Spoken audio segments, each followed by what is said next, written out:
और क्या हालचाल आप सभी के, आई होप बढ़िया होंगे। तो हमारे एएमएल और ऑटोमेशन के कोर्स में आज के लेक्चर में हम पढ़ेंगे फंक्शंस। अब फंक्शंस क्या होता है, इन्हें कैसे यूज किया जाता है, इनके ऊपर कुछ ऑपरेशंस भी परफॉर्म करके देखेंगे, साथ में कुछ रियल वर्ल्ड एग्जांपल्स के साथ आपको समझाऊंगी कि फंक्शंस को कहाँ पर यूज किया जाता है। कुछ प्रैक्टिस क्वेश्चन भी सॉल्व करेंगे और साथ में 2 प्रोजेक्ट्स भी बनाएंगे इसी लेक्चर में।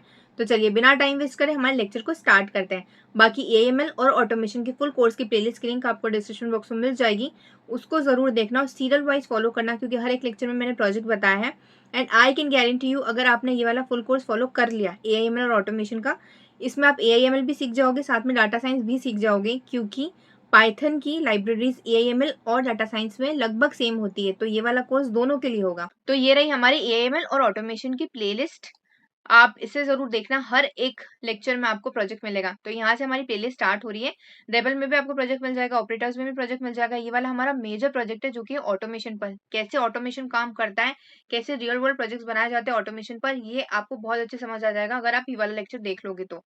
ये वाला हमारा कंडीशन स्टेटमेंट है, इसमें भी आपको 2 प्रोजेक्ट्स मिल जाएंगे, स्ट्रिंग्स में भी आपको 2 प्रोजेक्ट्स मिल जाएंगे, लूप्स में 3 प्रोजेक्ट्स है, ये भी देखना। और देखो ये लिस्ट वाला लेक्चर है, इसमें एक रियल वर्ल्ड वेबसाइट बनाना मैंने आपको बताया, वो भी बिना एचटीएमएल और सीएसएस को यूज करें। जी हाँ, बिना एचटीएमएल और सीएसएस को यूज करें आप स्ट्रीमलीट के थ्रू अपनी खुद की रियल वर्ल्ड वेबसाइट बना सकते हो, वो भी फ्यू लाइन ऑफ कोड में, और इसे होस्ट भी कर सकते हो। और स्ट्रीमलीट काफी सारे डेवलपर्स के थ्रू यूज किया जाता है जब भी उन्हें फ्यू लाइन ऑफ कोड में वेबसाइट बनानी होती है, तो इसलिए काफी इंपॉर्टेंट है, ये जरूर देखना। वैसे सारे ही लेक्चर देखना है, ये वाला जार्विस का है जिसमें हमने voice and text virtual assistant create करा है। टपल्स के लेक्चर में भी आपको एक मेजर प्रोजेक्ट मिल जाएगा जिसमें हमने वॉइस के थ्रू पीडीएफ जनरेट करवाई है, वो भी बल्क में, तो ये भी आप देख लेना। डिक्शनरी में भी हमने प्रोजेक्ट बनाया, ये कुछ प्रोजेक्ट्स है जो आप प्रैक्टिस के लिए देख सकते हैं, आपको काफी हेल्प करेगा। अब नमपाई का लेक्चर देखिए, ये 3 लेक्चर्स में पूरा नमपाई मैंने अपलोड किया, वो भी इजीएस्ट लैंग्वेज में, कैसे नमपाई को आप यूज करते हो रियल वर्ल्ड प्रोजेक्ट में, तो रियल वर्ल्ड प्रोजेक्ट के साथ समझाया है। देखना जरूर, भले ही आप डाटा साइंस के लिए देख रहे हो ये वाला कोर्स या फिर एएमएल के लिए देख रहे हो, दोनों के लिए बहुत यूजफुल है। आप देखिए वाले सेट्स में भी आपको प्रोजेक्ट मिल जाएगा। तो चलिए अब हमारे फंक्शंस का लेक्चर स्टार्ट करते हैं। तो फंक्शंस की हम डेफिनेशन देख लेते हैं सबसे पहले। Function in Python help organize and reuse code. जी हाँ, फंक्शन जो होता है ना वो पाइथन में हेल्प करता है कोड को रीयूज करने में और ऑर्गेनाइज करने में। अब वो कैसे, देखिए फॉर एग्जाम्पल अगर आपको कोई सा भी काम में कोई सा भी टास्क बार बार करना है, तो फिर आप क्या करोगे, उसी का कोड बार बार लिखना पड़ेगा आपको, एक से ज्यादा बार। अब उससे क्या होगा, एक तो कोड बहुत ज्यादा कॉम्प्लेक्स बन जाएगा, आपका टाइम बहुत ज्यादा लगेगा, और उसके साथ साथ जगह भी बहुत ज्यादा लेगा। अगर वही आप फंक्शन को यूज कर लेते हो उसमें, तो आपको काम काफी आसान हो जाएगा। कैसे, देखो आपको एक टास्क 10 बार करना है फॉर एग्जाम्पल, उसके लिए कोड लिख दो, एक ही बार कोड लिखना है, एक ही फंक्शन क्रिएट करना है, उसके लिए कोड लिख दो। उसके बाद आपको जितनी बार उस कोड को यूज करना है उतनी बार उस फंक्शन को कॉल लगा दो, आपका काम हो गया आसान। अब जिसने भी मेरा एआईएमएल वाला कोर्स फॉलो करा है, वो लोग बोलेंगे कि आपने तो बताया था कि लूप को यूज कर सकते हैं अगर एक काम को आपको बार बार करना है तो। जी हाँ, बिल्कुल कर सकते हो, बट दोनों का काम थोड़ा थोड़ा अलग होता है। जहां पर आप लूप को यूज करते हो ना, वहां पर आप फंक्शन को भी यूज कर सकते हो। बट कई जगह ऐसी है जहां फंक्शन को यूज करोगे ना, आपका काम ज्यादा आसानी से हो जाएगा, एक कॉम्प्लेक्स चीज को बहुत आसान बना देगा वो। एक एग्जाम्पल देकर आपको समझाती हूँ, शायद थोड़ा सा एडवांस हो जाएगा बट कोई बात नहीं, आप समझिए इसको। हाँ, और फिर उसको प्रैक्टिकली यूज करके भी मैं आपको बताऊंगी इसी लेक्चर में, बट थोड़ी देर बाद में। फॉर एग्जाम्पल अगर आपको एक वेबसाइट बनानी है, वहां पर एक बटन लगाना है, आप एक एक्शन परफॉर्म कराना चाहते हो कि जैसे कोई इंसान उस बटन पे क्लिक करे ना, वहां पर कुछ लिखा हुआ आ जाए कि you have click this button, और कुछ भी ऐसा कुछ, तो उसके लिए आप क्या कर सकते हो, एक फंक्शन क्रिएट कर लो। जैसे कोई भी उस बटन पर क्लिक करेगा वो वाला फंक्शन कॉल हो जाएगा, उसी हिसाब से ये काम करता है। तो इस टाइप के कंडीशन में आप फंक्शंस को यूज कर सकते हो। अब ये थोड़ा सा एडवांस हो गया, बट डोंट वरी, बहुत इजी लैंग्वेज में मैं आपको समझाऊंगी कि फंक्शन को कैसे यूज किया जाता है इसी लेक्चर में। ओके, नेक्स्ट हम देखते हैं, you define a function once and call it whenever you need it. जी हाँ, आप फंक्शन को सिर्फ एक ही बार क्रिएट करते हो, और आपको जितनी भी बार उस फंक्शन का कोड यूज करना है आप उतनी बार उसको कॉल लगा सकते हो, 10 टाइम्स भी, 100 टाइम्स भी। Okay, next, this makes code modular, clean and efficient. जी हाँ, बिल्कुल यही तो मैंने आपको समझाया है। अगर आपको कोई सा काम बार बार करना है और उसका कोड सिर्फ आप एक ही बार लिख रहे हो, तो ऑब्वियसली आपका कोड मॉड्यूलर भी हो गया, क्लीन भी हो गया, एफिशिएंट भी हो गया। आई होप आपको समझ आ गई होगी ये चीज। उसके बाद है creating and calling a function. अब ये ना हम थोड़ा सा बाद में सीखेंगे, उसके पहले एक बार मैं आपको कुछ एग्जांपल्स देके समझा देती हूँ कि कैसे हम फंक्शन को यूज कर सकते हैं और कहाँ कहाँ पर यूज कर सकते हैं। तो अब मैं आपको एक क्वेश्चन देती हूँ कि आपको प्रिंट कराना है मेरा नाम 5 टाइम्स, ठीक है, 5 times, 10 times, as a wish. मैं बोल रही हूँ कि आपको 5 टाइम्स मेरा नाम प्रिंट कराना है, तो आप क्या करोगे, प्रियांश राठौर, प्रियांश राठौर ऐसा करके 5 टाइम्स लिख दोगे, तो मेरा नाम प्रिंट हो जाएगा 5 टाइम्स, करेक्ट। या फिर आप लूप लगा सकते हो, करेक्ट, 5 तक की लूप लगा दो तो 5 टाइम्स प्रिंट हो जाएगा, ऐसा भी आप कर सकते हो। देखिए हम रन करके देखते हैं। बिल्कुल सही आंसर आ रहा है। बट इससे क्या हो रहा है, हमको एक ही कोड बार-बार लिखना पड़ रहा है। अब यही अगर मैं फंक्शन को यूज़ कर लूँ तो? देखो, मैं आपको बताती हूँ फंक्शन को कैसे यूज़ करा जाता है और ये वाला काम कितना आसानी से हो जाएगा हमारा। फॉर एग्जाम्पल अगर आपको फंक्शन यूज़ करना है, सबसे पहले मैं ना इसका सिंटेक्स आपको बता देती हूँ कैसा होता है क्रिएट करने का फंक्शन का। सबसे पहले लिखो डेफ। डेफ का मतलब होता है डिफाइनिंग अ फंक्शन और a definition of a function. इस तरीके से आप समझ सकते हैं। उसके बाद अपने फंक्शन का नाम, अब यहाँ पर ना मैंने ग्रीट लिया है इसका नाम, उसके बाद आप लगा दो पैरेंथेसिस। कुछ भी नाम ले सकते हो एज योर विश, हाँ, इसमें कोई भी रूल नहीं है नाम का। उसके बाद पैरेंथेसिस और उसके बाद कोलन और फिर अपना कोड लिख दो, जो भी आप प्रिंट कराना चाहते हो या जो भी लॉजिक लगाना चाहते हो वो। और एंड में इसको कॉल कर दो। कॉल कैसे करते हैं, जो भी आपने फंक्शन का नाम लिखा है ग्रीट और पैरेंथेसिस वैसे ही यहाँ पर लिख दो, तो आपका फंक्शन कॉल हो जाएगा। अब यहाँ पर सिर्फ हम एक ही बार कॉल लगा रहे हैं। अब मैं आपको खुद कोड बनाकर बताती हूँ कि इसका कोड कैसे बनाना है अगर आपको 5 बार प्रियांशु राठौर प्रिंट कराना है तो। देखो, सबसे पहले क्रिएट करो फंक्शन जो कि होता है डेफ, डिफाइनिंग अ फंक्शन। अब मैं इसका नाम दे रही हूँ टेक्स्ट। वहां पर मैंने ग्रीट दिया था, यहाँ पर मैं टेक्स्ट दे रही हूँ। ओके, अब भी फिलहाल कुछ भी पैरामीटर पास नहीं कर रही हूँ, इसलिए ये एम्प्टी है पैरेंथेसिस। अब पैरामीटर्स क्या होता है कंफ्यूज मत होना, बहुत इजी लैंग्वेज में समझाऊंगी, बट अभी फिलहाल के लिए बस इतना समझ लीजिए कि अगर पैरेंथेसिस खाली है तो मतलब यहाँ पर कोई पैरामीटर पास नहीं हुआ है। अगर पैरामीटर पास नहीं हुआ है तो फिर इनपुट भी नहीं देंगे हम। अगर इनपुट देना है तो ही पैरामीटर पास होगा। समझ आ रहा है? अब क्या है ये वो मैं आपको डिटेल में बताऊंगी। अभी फिलहाल के हम इसे खाली रख रहे हैं, मतलब कोई पैरामीटर पास नहीं करा है। उसके बाद बस आपने फंक्शन क्रिएट कर लिया। अब डायरेक्ट अपना लॉजिक लगा दो, जो भी आप काम करवाना चाहते हो इस फंक्शन से। मैं चाहती हूँ कि ये बस प्रिंट करके बता दे मुझे। क्या प्रिंट करके बता दे? मेरा नाम, ऑब्वियसली। ठीक है जी, मैंने अपना नाम लिख दिया यहाँ पर। अब देखो इस फंक्शन को कॉल कैसे करना है। इस फंक्शन के अंदर कॉल नहीं करना है। अगर अंदर कॉल करना होता तो ऐसे लिखते हैं अपन। हमें अंदर कॉल नहीं करना है, हमें फंक्शन के बाहर निकलने के बाद इस फंक्शन को कॉल करना है। तो देखो मैंने स्टार्टिंग यहाँ से करी है ना। उसके बाद अपने फंक्शन का नाम लिख दो, सिंपल। देखो टेक्स्ट था, उसके बाद पैरेंथेसिस खाली। क्यों खाली?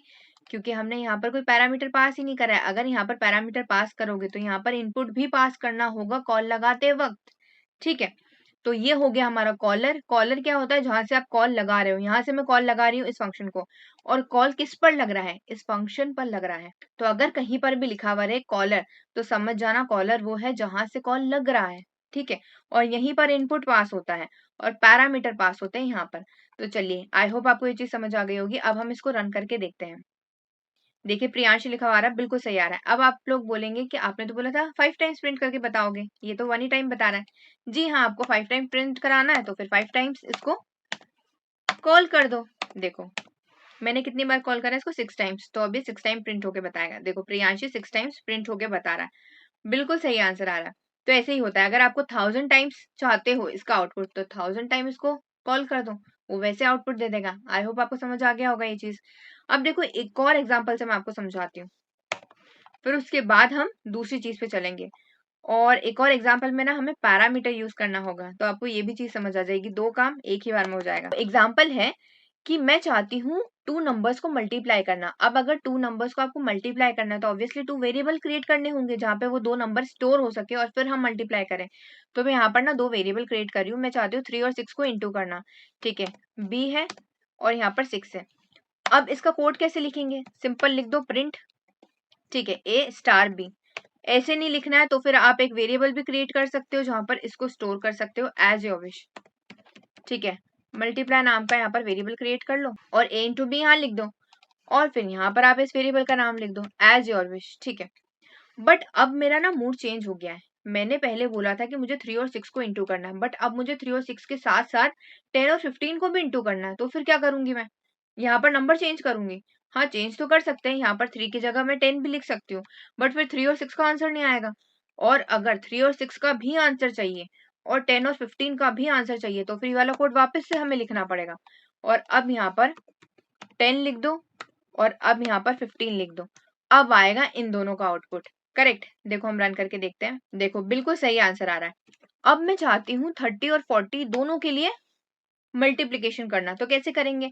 10 की जगह 30 लिख दो और इसकी जगह 40 लिख दो, तो अभी तीनों का आंसर दे देगा। ठीक है, अब देखते हैं हम रन करके। देखिए बिल्कुल सही आंसर आ रहा है, बट एक प्रॉब्लम है यहाँ पर, और वो क्या? मुझे ना बार बार एक ही कोड को लिखना पड़ रहा है। मुझे इंटू ही करना है, मेरा काम सेम है, और दो ही वेरिएबल को इंटू करना है, वो भी काम सेम है, बस इनपुट अलग अलग देना है। बट उसके लिए हमें बार बार कोड लिखना पड़ रहा है। अगर यही हम फंक्शन का यूज कर लेते हैं ना तो फिर हमें बार बार कोड नहीं लिखना पड़ेगा। देखो कैसे, वो मैं आपको बताती हूँ। यहाँ पर फंक्शन क्रिएट करके बताती हूँ पैरामीटर को यूज करके। अब देखो पैरामीटर क्या होता है वो मैं सबसे पहले समझा देती हूँ आपको। मैंने बोला था कि पैरामीटर पास होगा यहाँ पर, पैरामीटर पास होता है यहाँ पर, ठीक है। पैरामीटर होता क्या है, पैरामीटर को ना आप एक वेरिएबल की तरह समझ लीजिए। यहाँ पर देखिए वेरिएबल है ए और बी, क्यों, ताकि इसमें हम इनपुट दे सके, वो वैल्यू स्टोर कर सके जिसका हमें मल्टीप्लिकेशन करना है। तो पैरामीटर का मतलब भी यही होता है। पैरामीटर में आप यहाँ पर ना वेरिएबल पास कर सकते हैं, ऐसा ए और बी करके, ऐसे आपने वेरिएबल पास कर दिया। उसके बाद अगर आपको इनटू करना है तो फिर उसका इनपुट यहाँ पर पास कर दो जहां से आप कॉल लगा रहे हो। ये वो है जहां पर कॉल लग रहा है वहां पर पैरामीटर पास होगा, जहां से कॉल लग रहा है वहां पर इनपुट पास होगा। कैसे, वो मैं आपको बता देती हूँ। चलिए अब इसका कोड बना के देखते हैं इसके काम को आसान बनाने के लिए। सबसे पहले अपना फंक्शन क्रिएट करो, सिमिलरली वैसे ही फंक्शन क्रिएट होगा, कोई चेंजेस नहीं है उसके सिंटेक्स में। मल्टीप्लिकेशन में नाम दे रही हूँ अपने फंक्शन का, आप कुछ भी नाम दे सकते हैं, ठीक है। उसके बाद पेरेंथेसिस, पहले पेरेंथेसिस एम्प्टी रखते थे, अब पैरामीटर हम पास कर रहे हैं तो अब एम्प्टी नहीं रखेंगे। पैरामीटर क्या पास होगा, वो वेरिएबल्स जिनके आप इनपुट देना चाहते हो और जिनको आप मल्टीप्लाई करना चाहते हो। तो मैं दो वेरिएबल क्रिएट कर रही हूँ ए और बी, ठीक है। वैसे इन्हें पैरामीटर्स बोलते हैं, इन्हें वेरिएबल नहीं बोलते। वेरिएबल तब बोलते हैं जब नॉर्मली वेरिएबल लिखा हो ऐसे, अगर फंक्शन में लिखा है तो फिर वो पैरामीटर होगा। बस वो आपको समझाने के लिए मैं ये चीज बोल रही हूँ, ठीक है, ताकि आपको समझ आ जाए कि इनका काम वही है वेरिएबल वाला, आपको कंफ्यूजन ना रहे, बस इसीलिए, ठीक है। उसके बाद कोलन, जैसे कोलन हम लगाते थे वैसे। अब मेरा काम क्या है, बस मुझे इंटू करना है। किसको इंटू करना है, ए इंटू बी, ए स्टार बी। सेम वही की वही कोड लिख रही हूँ जो मैंने यहाँ पर लिखा था, देखो ए इंटू बी, वही का वही कोड मैं यहाँ पर लिख रही हूँ। आप वो मल्टीप्लाई जैसा एक वेरिएबल भी क्रिएट कर सकते हैं, हाँ एज योर विश। मैं नॉर्मली लिख रही हूँ ए इंटू बी। अब देखो हमें ना इसको कॉल करना है, मल्टीप्लीकेशन वाले फंक्शन को। कैसे कॉल करेंगे, फंक्शन के बाहर निकल जाओ सबसे पहले तो, और उसके बाद अब इसको कॉल लगाओ। अब देखो पहले हम एम्प्टी रखते थे टेक्स्ट, क्यों, क्योंकि हमने यहाँ पर कोई पैरामीटर पास नहीं करा था। अगर पैरामीटर पास करा है तो इनपुट भी पास करना होगा कॉल लगाते वक्त। अब इनपुट की जरूरत क्यों पड़ रही है, ऑब्वियसली इनपुट की तो जरूरत पड़ेगी ना। ए और बी तो दोनों खाली है, इसमें कोई इंटीजर टाइप की वैल्यू तो है नहीं, तो इंटू कैसे करोगे। इंटीजर टाइप की वैल्यू देने के लिए आपको यहाँ पर इनपुट देना होगा। मैं चाहती हूँ 2 ए की वैल्यू बन जाए और 3 बी की वैल्यू बन जाए और दोनों का इंटू हो जाए। तो 2 इंटू 3 क्या होगा, 6 होगा, ठीक है। अब हम इसको रन करके देखते हैं क्या सही आंसर आ रहा है। बिल्कुल सही आंसर आ रहा है, देखो 6 आ रहा है। ये वाला पहले का आंसर है, ये अभी 6 आ रहा है, बिल्कुल सही आंसर आ रहा है। फिर से बता दूं अगर नहीं समझ आया है तो, हम यहाँ पर पैरामीटर पास करते हैं जहां पर कॉल लग रहा है फंक्शन में, ठीक है। जहां से कॉल लग रहा है वहां पर इनपुट पास करते हैं उस वेरिएबल में जो हम डाटा स्टोर करना चाहते हैं ना, और जिसका इनटू करना चाहते हैं, जिसके ऊपर हम कोड चलाना चाहते हैं, वो वाला इनपुट हम यहाँ पर पास करेंगे कॉल लगाते वक्त। यहाँ पर हम वो वेरिएबल पास करेंगे जहां पर आप ये इनपुट स्टोर करना चाहते हो, ठीक है। कॉल यहाँ से लग रहा है, कहां पर लग रहा है, यहाँ पर लग रहा है। बाकी नेक्स्ट क्वेश्चन में मैं आपको बैक एंड में कैसे कोड चल रहा है वो भी समझा दूंगी, डोंट वरी। और एक और सबसे इंपॉर्टेंट चीज है, ये भी समझ लो आप। देखो इसका रूल होता है कि आपने अगर 2 वेरिएबल लिया है या भले 4 वेरिएबल लिया है, आपने जो भी सबसे पहला वेरिएबल लिया होगा ना, यहाँ पर मैंने ए लिया है, और जो भी सबसे पहली इनपुट आप दोगे वो उसी में स्टोर रहेगा। फॉर एग्जाम्पल यहाँ पर मैंने ए दिया है और यहाँ पर 2 दिया है, तो उसने ए की वैल्यू को 2 माना है। और सेकंड क्या है, बी है, तो उसने 3 को बी माना है। अगर आपने 3 को पहले लिख दिया तो फिर वो 3 को ए की वैल्यू मानेगा और 2 को बी की वैल्यू मानेगा। आई होप ये चीज भी समझ आ गई होगी, तो ये चीज का ध्यान रखना। बाकी इसका अलग तरीके से भी लिखने का होता है सिंटेक्स, वो मैं आपको आगे बताऊंगी। तो ये देखिए यही चीज मैंने यहाँ पर लिख रखी है, फंक्शन विद पैरामीटर्स। यहाँ पर थोड़ा सा एग्जाम्पल मैंने अलग ले रखा है, ये वाला भी चलो मैं आपको बता ही देती हूँ। तो सबसे पहले एक फंक्शन क्रिएट करो। फंक्शन कैसे क्रिएट होगा, मैं ग्रीट नाम दे रही हूँ अपने फंक्शन का, ठीक है। यहाँ पर एक पैरामीटर पास करो जो कि नेम है, यहाँ पर नेम पास होगा। जो भी आप कॉल लगाते वक्त इनपुट दोगे ना, वो इस नेम में स्टोर हो जाएगा, इस नेम वाले पैरामीटर में। फिर भले मैं प्रियांशी दूं या कोई और नाम दूं, ठीक है, प्रिंट। अब उसके बाद एफ स्ट्रिंग यूज कर रही हूँ। अब आपने AIML वाला कोर्स फॉलो कर ही रखा होगा, पता होगा कैसे एफ स्ट्रिंग यूज करी जाती है, क्यों यूज करी जाती है, ठीक है। इसलिए मैं इसका डिटेल नहीं बता रही हूँ। उसके बाद नेम वेरिएबल पास कर दो यहाँ पर, क्यों, ताकि यहाँ पर प्रिंट होके बता दे जो भी हम इनपुट पास करेंगे कॉल लगाते वक्त। Glad to see you. इससे ना आपको एक और चीज बहुत अच्छे समझ आ जाएगी इस वाले एग्जाम्पल से। अब हम इसको कॉल लगा देते हैं, ग्रीट। अब देखो यहाँ कॉल लगाते वक्त मैं इनपुट दे रही हूँ, स्ट्रिंग टाइप का डाटा दे रही हूँ, इसलिए डबल इन्वर्टेड कॉमा में आएगा प्रियांशी। तो चलिए अब हम इसको रन करके देखते हैं। हम देखो सही आंसर आ रहा है, hello Priyanshi, glad to see you. अब ना यहाँ पर ये डायनेमिक डाटा प्रिंट करके बता रहा है। डायनेमिक क्यों? फॉर एग्जाम्पल यहाँ पर तो चलो मैंने प्रियांशी दिया, अगर मैं इसको फिर से रन कराऊं, फिर से इसको कॉल करूं, फिर से रन कराऊं, और इस वक्त मैं यहाँ पर नाम कुछ और पास कर दूं, मैं यहाँ पे आरुष पास कर दूं, और अब मैं फिर से रन करूं, तो क्या आंसर आएगा? देखो अब आरुष लिखा हुआ आ रहा है। डायनेमिक का मतलब होता है जितनी बार भी आप कॉल लगा रहे हो और अलग अलग इनपुट दे रहे हो, कोई फिक्स इनपुट नहीं है, उसका मतलब होता है डायनेमिक। अब इस तरह का कोड कहाँ पर यूज हो सकता है, मैं एग्जांपल देती हूँ। आपका बर्थडे होता है और आपका बैंक में अकाउंट है, तो क्या होता है वहां पर ना, आपके बर्थडे वाले दिन एक मेल आता है या एक मैसेज आता है, वहां पर लिखा हुआ होता है आपका नाम, जैसे मेरा नाम प्रियांशी राठौर है, ठीक है। एग्जाम्पल मेरा जून में बर्थडे, तो जून में मेरे पास मेल आ जाएगा उसी दिन जिस दिन मेरा बर्थडे, की hello Priyanshi Rathore, happy birthday, ऐसे करके। किसी और का नाम कुछ और है तो उस पे उसका नाम जाता है। तो क्या ऐसा होता है क्या कि कोई इंसान वहां पर बैठा है, हर वक्त कोड लिख रहा है या हर वक्त उसका मेल लिख रहा है, उसमें प्रियांशी लिखेगा, किसी का नाम आरुष है तो आरुष लिखेगा, किसी का नाम रिया है तो रिया लिखेगा और फिर उसको मेल करेगा? नहीं, ये सब डायनेमिकली काम होता है। मतलब इस तरीके का एक कोड बना दिया है उसने। अब उसके बाद जिसका भी जब भी बर्थडे होगा वहां से वो नाम फेच होकर आएगा, जैसे यहाँ पर प्रियांशी जा रहा है और आरुष जा रहा है, उसी हिसाब से वो जो भी कोड लिखा रहेगा वहां पे लॉजिक के लिए, उस हिसाब से वो वाला नाम फेच होकर आएगा उसके बर्थडे वाले दिन, और यहाँ पर वो वाला नाम पेस्ट हो जाएगा और वो वाला मेल चले जाएगा। प्रियांशी का बर्थडे तो यहाँ पर प्रियांशी पेस्ट हो जाएगा क्योंकि इनपुट में प्रियांशी दिया है कॉल लगाते वक्त, और प्रियांशी यहाँ से यहाँ पर जाएगा, इस नेम में स्टोर होगा और फिर प्रिंट होगा। फिर जब आरुष का बर्थडे तो कॉल लगाते वक्त आरुष दिया है, यहाँ से आरुष जाएगा, इस नेम वाले में स्टोर होगा और फिर प्रिंट होकर बता देगा। आई होप आपको समझ आ गया होगा कि इस तरीके के कोड कहाँ पर यूज किए जाते हैं। अब नेक्स्ट है हमारा रिटर्न स्टेटमेंट। अब रिटर्न स्टेटमेंट क्या होता है? देखो अभी तक के हम क्या कर रहे थे, मैं आपको कोड से समझाती हूँ। यहाँ पर अभी तक के हम कर रहे थे कि प्रिंट करा रहे थे यहाँ पर, जहां पर हमने फंक्शन क्रिएट करा है, ठीक है। देखो यहाँ से मैं फंक्शन को कॉल लगा रही हूँ, क्या यहाँ पर मैं प्रिंट करा रही हूँ? नहीं करा रही हूँ। आप ना ये दोनों चीजों को दो पार्ट में डिवाइड कर दो। जी हाँ, इतना पार्ट अलग है जहां पर कॉल जा रहा है, जहां से कॉल जा रहा है ये अलग है। ये आप दो पार्ट में इसको समझ लीजिए, ठीक है। अब मुझे बताओ कि प्रिंट कहाँ पर मैं करा रही हूँ? जहां फंक्शन क्रिएट करा है यहाँ पर भी मैंने यहीं पर प्रिंट करा है। ये देखो पहले भी जो कोड था यहाँ पर भी मैंने जहां पर फंक्शन क्रिएट करा वहीं प्रिंट करा है, यहाँ पर भी जहां फंक्शन क्रिएट करा है वहां प्रिंट करा है। बट अगर आप चाहते हो कि जहां फंक्शन क्रिएट करा है वहां प्रिंट नहीं करा है, जहां से फंक्शन कॉल हो रहा है ना, यहाँ पर हम प्रिंट कराएं, तो फिर आप रिटर्न का यूज कीजिए। रिटर्न क्यों? रिटर्न का काम क्या होगा? अगर आपने यहाँ पर प्रिंट नहीं कराया तो फिर यहाँ से जो भी कैलकुलेशन होकर आएगा या जो भी डाटा आएगा जिसके लिए भी आपने कोड लिखा है, वो यहाँ से जाएगा और यहाँ पर आ जाएगा जहां से कॉल लगा था, और फिर प्रिंट होकर बताएगा। अब ये थोड़ा सा कॉम्प्लेक्स लग रहा है, डोंट वरी, मैं आपको कोड से समझाती हूँ, फिर ये भी समझाऊंगी बैकएंड में कैसे काम कर रहा है, बहुत अच्छे समझ आ जाएगा आपको। रिटर्न स्टेटमेंट क्या होता है? Return sends the result back to where the function was called. जी हाँ, रिटर्न स्टेटमेंट का काम होता है कि जहां से फंक्शन कॉल हुआ है ना, आउटपुट तो आ जाएगा, वो वापस से उसी को रिटर्न कर देगा जहां से फंक्शन कॉल हुआ था। मैं बता दूंगी, डोंट वरी, हम इसको एक बार पढ़ लेते हैं। Without return it's just print but doesn't return value. जी हाँ, अगर आप रिटर्न को यूज नहीं करते हो तो ये जस्ट प्रिंट कर देगा, रिटर्न नहीं करेगा। हमने यहाँ पर रिटर्न को यूज करा है कि नहीं करा है? तो सिर्फ इसने प्रिंट कर दिया, कुछ भी रिटर्न नहीं करा। अगर रिटर्न यूज करते तो फिर वो रिटर्न करेगा आउटपुट को। कैसे? उसका हम कोड बना रहे हैं। तो चलिए एक एग्जाम्पल लेते हैं इसके लिए।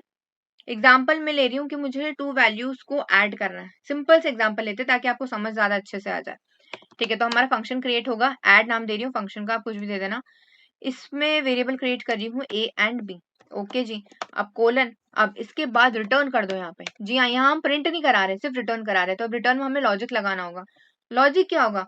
टू वैल्यूज को प्लस ही तो करना है, तो ए प्लस बी। हमारा लॉजिक का पूरा काम हो गया, यहाँ से हमने रिटर्न कर दिया। अब हमें ना सिर्फ प्रिंट कराना है। अब मैंने आपको बोल दिया था प्रिंट कराएंगे हम जहां से फंक्शन कॉल होगा, ठीक है। तो सबसे पहले तो ना हम एक फंक्शन कॉल कर लेते हैं। फंक्शन का नाम क्या है? ऐड है। अब कॉल लगाते वक्त हमें ऑब्वियसली इनपुट देना होगा। इनपुट दे रही हूँ मैं 3 और 8, ठीक है, इनपुट भी दे दिया। अब इस इनपुट को कहीं ना कहीं स्टोर कर लेते हैं हम, क्योंकि हमें प्रिंट कराना है इसीलिए। तो रिजल्ट नाम का एक वेरिएबल क्रिएट करी हूँ जहां पर ये स्टोर होगा। स्टोर क्या होगा? जो भी कैलकुलेशन होकर आया है ना, हमारा फाइनल रिजल्ट, हमने जब फंक्शन को कॉल करा था उस वक्त, तो वो वाला इस रिजल्ट में स्टोर हुआ है। अब हम इसको प्रिंट करा लेते हैं यहाँ पर। ठीक है जी, अब प्रिंट कराने के लिए हम यहाँ पर लिख देते हैं रिजल्ट। ओके, अब हम इसको रन करके देखते हैं क्या आंसर आएगा। 11 आएगा आंसर। देखिए बिल्कुल सही आंसर आ रहा है। तो ना मैं आपको समझा देती हूँ कि कोड बैकएंड में काम कैसे कर रहा है। देखो सबसे पहले जो हमारा कोऑर्डिनेटर होता है ना, वो उस लाइन पर आता है जहां पर हमने फंक्शन को कॉल लगाया है। फंक्शन को कॉल कहाँ से लग रहा है? इस लाइन से लग रहा है। ऐड को हमने कॉल करा है ना, ऐसे ही तो हम कॉल करते हैं, यही मैंने आपको बताया था। तो हमारा कोऑर्डिनेटर आएगा सबसे पहले इस लाइन पर। इसने कॉल लगाया यहाँ से, कहाँ पर? इसने कॉल लगाया यहाँ से लेकर के यहाँ पर जहां पर फंक्शन है, ठीक है। कॉल लगाते वक्त दो चीजें गई हैं, दो इनपुट गए हैं, दो पैरामीटर का इनपुट गया, वो क्या है? 3 और 8।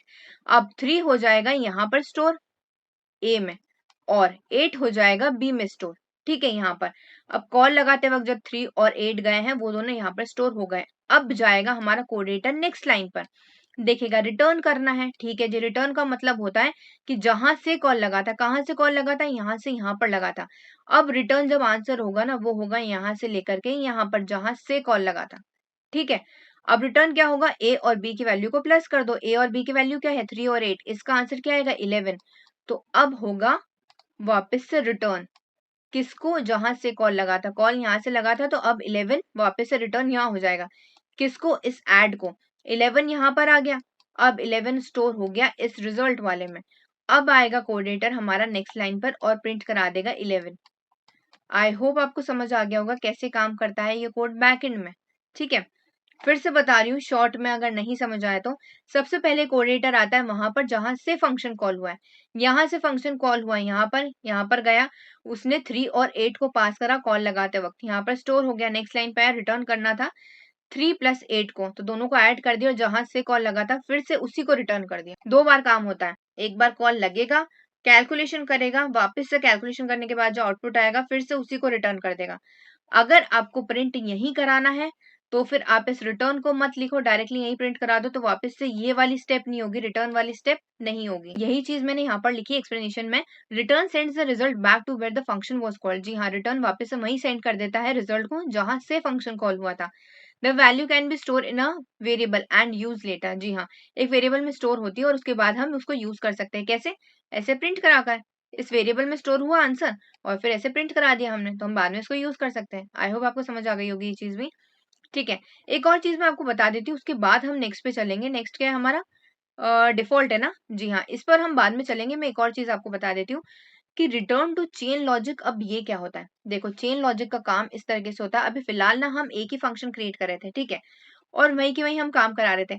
अगर आपको कोई ऐसा काम कराना है जहाँ पे 2 या 3 फंक्शन की जरूरत है, तो आप वैसे भी करा सकते हो। एक फंक्शन आंसर देगा, उससे आप फेच होकर दूसरे को आंसर दे सकते हो, दूसरा आंसर देगा, उससे फेच करके तीसरे को आंसर दे सकते हो और प्रिंट करा सकते हो। थोड़ा सा कॉम्प्लेक्स लग रहा होगा, बहुत आसान है, इजी लैंग्वेज में आपको समझाऊंगी। और एक इजी सा एग्जांपल ले लेते हैं हम। एग्जांपल कि मुझे क्यूब फाइंड आउट करना है। क्यूब कैसे फाइंड आउट करेंगे? फॉर एग्जांपल अगर मैं बोल दूं कि मुझे 2 का क्यूब फाइंड आउट करना है। 2 का क्यूब क्या होता है? 2 इंटू 2 इंटू 2, ये हो गया क्यूब, ठीक है, 2 का। और आंसर क्या आएगा? 8 आएगा। अगर मैं बोलूं कि ये दोनों तो होगा स्क्वायर, क्या मैं ऐसे लिख सकती हूँ इस क्यूब को कि 2 का स्क्वायर, मतलब इस तरीके से 2 का स्क्वायर इंटू और फिर 2? बिल्कुल लिख सकती हूँ, लिख सकती हूँ ना। देखो क्यूब का मतलब क्या होता है? उसी आंसर को 3 बार इंटू कर दो। स्क्वायर का मतलब क्या होता है? 2 बार इंटू कर दो। तो अगर मैं बोलूं कि उसी आंसर का स्क्वायर फाइंड आउट कर लो, उसके बाद उसी आंसर को एक और बार इंटू कर दो, तो हो गया क्यूब फाइंड आउट। अब मैं इसी तरीके का लॉजिक यहाँ पर यूज करने वाली हूँ, इसलिए समझाना था बस आपको। तो सबसे पहले हम ना स्क्वायर फाइंड आउट करेंगे, उसके बाद हम क्यूब फाइंड आउट करेंगे। उसके लिए मैं एक वेरिएबल क्रिएट कर रही हूँ स्क्वायर नाम का। अब देखो यहाँ पर ध्यान से, मैं एक ना पैरामीटर पास कर रही हूँ नम नाम का। इसका काम क्या होगा? उस नंबर को स्टोर करना जिसका हम स्क्वायर फाइंड आउट करेंगे। और स्क्वायर फाइंड आउट जिसका भी करेंगे, कॉल लगाते वक्त हम उसको एज इनपुट पास कर देंगे, जैसे यहाँ पर करा था, ठीक है। तो अगर मैं चाहती हूँ 8 का स्क्वायर रूट फाइंड आउट करना, तो कैसे होगा स्क्वायर फाइंड आउट? 8 इंटू 8। तो वैसे ही 8 कहाँ पर स्टोर होगा? नम में। तो नम इंटू नम क्या मैं लिख सकती हूँ? बिल्कुल लिख सकती हूँ। एक ही नंबर को उसी से इंटू कर दो तो हो जाता है स्क्वायर फाइंड आउट। तो वही तो लॉजिक मैंने यहाँ पर लिखा है। आई होप समझ आ गई होगी इतनी चीज। और इसको हम यहाँ से रिटर्न करा रहे हैं ताकि हम दूसरे फंक्शन में इसको यूज कर सके। नेक्स्ट चीज है हमारा क्यू फाइंड आउट करना। अब मैं क्यू फाइंड आउट करना चाहती हूँ, तो मैं यहाँ पर फिर से नम को पास कर दूंगी क्योंकि उसी नंबर को हमें फिर से इंटू करना होगा, इसीलिए, ठीक है। तो एज पैरामीटर पास कर रही हूँ। अब मैं इसको बोल रही हूँ कि जो भी आंसर स्क्वायर से आता है, जी हाँ, जो भी आंसर स्क्वायर वाले फंक्शन से आता है ना, उसमें आप नम को एक और बार इंटू कर दो। नम को आप एक और बार इंटू कर दो, किससे? जो भी आंसर आ रहा है स्क्वायर से, स्क्वायर वाले फंक्शन से, ठीक है। और यहाँ पे मैंने स्क्वायर वाले को फंक्शन को कॉल लगा दिया, और कॉल लगाते वक्त खाली पैरेंथेसिस रख नहीं सकते क्योंकि यहाँ पर पैरामीटर है, इसीलिए मैंने यहाँ पर नम पास कर दिया। आई होप आपको ये चीज समझ आ गई होगी, ठीक है। अब देखिए यहाँ पर हमारा क्यूब का काम भी हो गया। स्क्वायर से आ जाएगा 2 इंटू 2, और फिर वापस से 2 इंटू करना पड़ेगा क्यूब के लिए, तो इसलिए मैंने फिर से नम लिख दिया यहाँ पर। ये भी हमारा काम हो गया। अब सिर्फ हमें फाइनली कॉल करना है हमारे फंक्शन को। किसको? क्यूब को। स्क्वायर को नहीं कॉल करेंगे, क्यूब को करेंगे, क्योंकि स्क्वायर को तो हम ऑलरेडी यहाँ पर कॉल कर चुके हैं, इसका काम हो चुका है। क्यूब में फाइनल आंसर स्टोर हुआ है, क्योंकि हमें क्यूब भी तो फाइंड आउट करना है, इसीलिए हम यहाँ पर कॉल लगाएंगे। अब कॉल लगाते वक्त आप इनपुट दे दीजिए जिस भी नंबर का आपको क्यूब फाइंड आउट करना है। मुझे 3 का फाइंड आउट करना है, तो मैंने 3 दे दिया यहाँ पर। अब रिजल्ट में इसका आंसर स्टोर करा लो ताकि हम इसको प्रिंट करा सकें, ठीक है। प्रिंट लिख दो यहाँ पर, ये हो गया रिजल्ट, ठीक है जी। अब हम इसको रन करके देखते हैं। देखो बिल्कुल सही आंसर आ रहा है 27। सो आई होप आपको समझ आ गया होगा कैसे हम return to chain logic use करते हैं। चेन का मतलब ये है एक से ज्यादा फंक्शंस को क्रिएट करना और एक दूसरे में यूज करना, ठीक है। तो चलिए अब हम नेक्स्ट पे चलते हैं और देखते हैं कि डिफॉल्ट पैरामीटर्स होते क्या है। If the user does not provide a value for that parameter when calling the function, then Python will automatically use the default parameter. अब देखो पैरामीटर मैंने आपको समझाया, पैरामीटर क्या होता है। पैरामीटर यहाँ पर पास करा जाता है, ठीक है। यहाँ पर पास करा और यहाँ पर इनपुट दिया। अब डिफॉल्ट का मतलब ये होता है, फॉर एग्जाम्पल हमने यहाँ पर पैरामीटर तो दे दिया, बट यूजर ने कॉल लगाते वक्त यहाँ पर कोई इनपुट दिया ही नहीं, तो फिर तो ये एरर बता देगा, करेक्ट। तो हम ना यहाँ पर एक कंडीशन लगा सकते हैं कि अगर यूजर ने इनपुट दे दिया है तो फिर तो आप वही इनपुट लो, प्रायोरिटी अपनी वही रखो जो यूजर इनपुट दे रहा है। बट अगर बाय चांस यूजर इनपुट देना भूल जाता है, तो फिर हम ना यहाँ पर एक डिफॉल्ट इनपुट दे सकते हैं कि अगर यूजर ने कुछ भी इनपुट नहीं दिया तो फिर आप ये वाला इनपुट ले लो। तो मैं आपको ना एक रियल लाइफ एग्जांपल के थ्रू समझाती हूँ ये वाला पार्ट। आपके पास कार है, आपके पास स्टेपनी भी है, तो मुझे बताओ अगर मेन टायर खराब नहीं हुआ, वो सही से चल रहा है, तो क्या स्टेपनी की जरूरत पड़ेगी? नहीं पड़ेगी। अगर मेन टायर खराब हो जाता है तो फिर स्टेपनी की जरूरत पड़ती है, बिल्कुल पड़ती है। वही मैं यहाँ पर लिखूंगी डिफॉल्ट पैरामीटर में कि अगर यूजर इनपुट दे देता है तो फिर तो आप वही इनपुट लो, हमारी प्रायोरिटी यूजर का इनपुट ही है। अगर वो इनपुट नहीं देता है तो फिर जो मैं डिफॉल्ट वैल्यू वहां पर दूंगी ना, डिफॉल्ट इनपुट दूंगी, आप वो ले लेना, स्टेपनी की तरह ही। समझ आ गई आपको ये चीज? मैं एक यहाँ पर ना फंक्शन क्रिएट कर रही हूँ वेलकम नाम का, ओके जी, ठीक है। अब यहाँ पर एक पैरामीटर पास कर रही हूँ और अब डिफॉल्ट वैल्यू दे रही हूँ, जी हाँ ये डिफॉल्ट रहेगा, हाँ, कि इसका नाम है गेस्ट। अगर यूजर कुछ भी नाम नहीं देता है तो फिर आप गेस्ट ही प्रिंट करा देना, अदरवाइज वो नाम प्रिंट कराना जो यूजर इनपुट देगा। अब मैं यहाँ पर प्रिंट कराना चाहती हूँ कि वेलकम। सबसे पहले तो हम हैव स्ट्रिंग यूज करेंगे, उसके बाद लिखेंगे हम वेलकम। उसके बाद पैरामीटर पास कर रहे हैं हम, मतलब वेरिएबल पास कर रहे हैं, जो भी इसमें स्टोर होगा वो यहाँ पर प्रिंट हो जाए एज डायनेमिकली, इसीलिए ग्रेट टू सी यू। चलिए जी हमने ये भी लिख दिया है। अब हम इस वाले फंक्शन को कॉल लगा देते हैं वेलकम, और मैं आंसर पास कर रही हूँ सारांश, ये मैं नाम पास कर रही हूँ, ठीक है। मैंने यहाँ पर क्या दिया, मतलब यूजर ने यहाँ पर इनपुट क्या दिया, सारांश दिया है, तो इसकी प्रायोरिटी सारांश ही रहेगी और वही प्रिंट होकर बताएगा ये।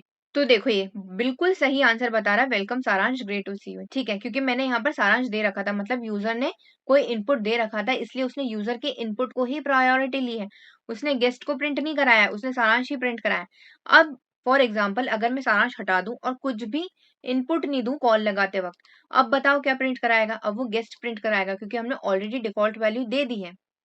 देखो बिल्कुल सही आंसर आ रहा है, welcome guest great to see you, correct. अगर मैं यहाँ पर एक पैरामीटर भी रहने दूं, डिफॉल्ट वैल्यू भी नहीं दूं और यहाँ पर कॉल लगाते वक्त भी इनपुट नहीं दूं, तो क्या होगा? तो एरर बताएगा ये। देखो इसने एरर बता दिया। आई होप आपको ये चीज समझ आ गई होगी। तो नेक्स्ट है हमारा कीवर्ड आर्ग्यूमेंट्स। अब कीवर्ड आर्ग्यूमेंट्स का मतलब क्या होता है ये देख लेते हैं। यहाँ पर जब आप इनपुट पास करते हो ना, इनको हम कीवर्ड आर्ग्यूमेंट्स कह सकते हैं। तो यहाँ पर तो हम सिमिलरली सेम कोड लिखेंगे, पैरामीटर पास कर देंगे। बट अभी तक के हम क्या कर रहे थे, अभी तक के ना हम यहाँ पर कॉल लगाते वक्त, यहाँ से मैंने कॉल लगाया, कॉल लगाते वक्त हम सिर्फ इनपुट दे रहे थे, उस पैरामीटर का नाम नहीं लिख रहे थे, ठीक है। अब अगर मैं चाहूँ कि पैरामीटर का नाम भी लिखना और साथ में इनपुट देना, तो हमारा काम और अच्छा हो जाएगा। कैसे, वो आपको समझ आ जाएगा। अभी मैं कोड आपको बनाकर बताऊंगी। तो अब देखो यहाँ पर ना मैंने पैरामीटर भी पास कर दिया कॉल लगाते वक्त, तो उसकी वैल्यू भी पास कर दी, मतलब एज भी पास कर दी, उसकी वैल्यू 20 भी पास कर दी। यहाँ पर भी नेम भी पास कर दिया, उसकी वैल्यू रिया भी पास कर दी है। ठीक है, तो चलिए अब हम इसका कोड बना के बताते हैं, और एक और चीज भी मैं आपको बताऊंगी कि क्यों ये हेल्पफुल होता है। तो सबसे पहले हम एक फंक्शन क्रिएट कर लेते हैं जो कि होगा स्टूडेंट नाम का। उसके अंदर मैं कुछ पैरामीटर पास कर रही हूँ। ठीक है, नेम, एज, दो पैरामीटर यहाँ पर पास कर रही हूँ। उसके बाद कोलन, उसके बाद मैं यहाँ पर प्रिंट कराना चाहती हूँ। क्या प्रिंट कराना चाहती हूँ?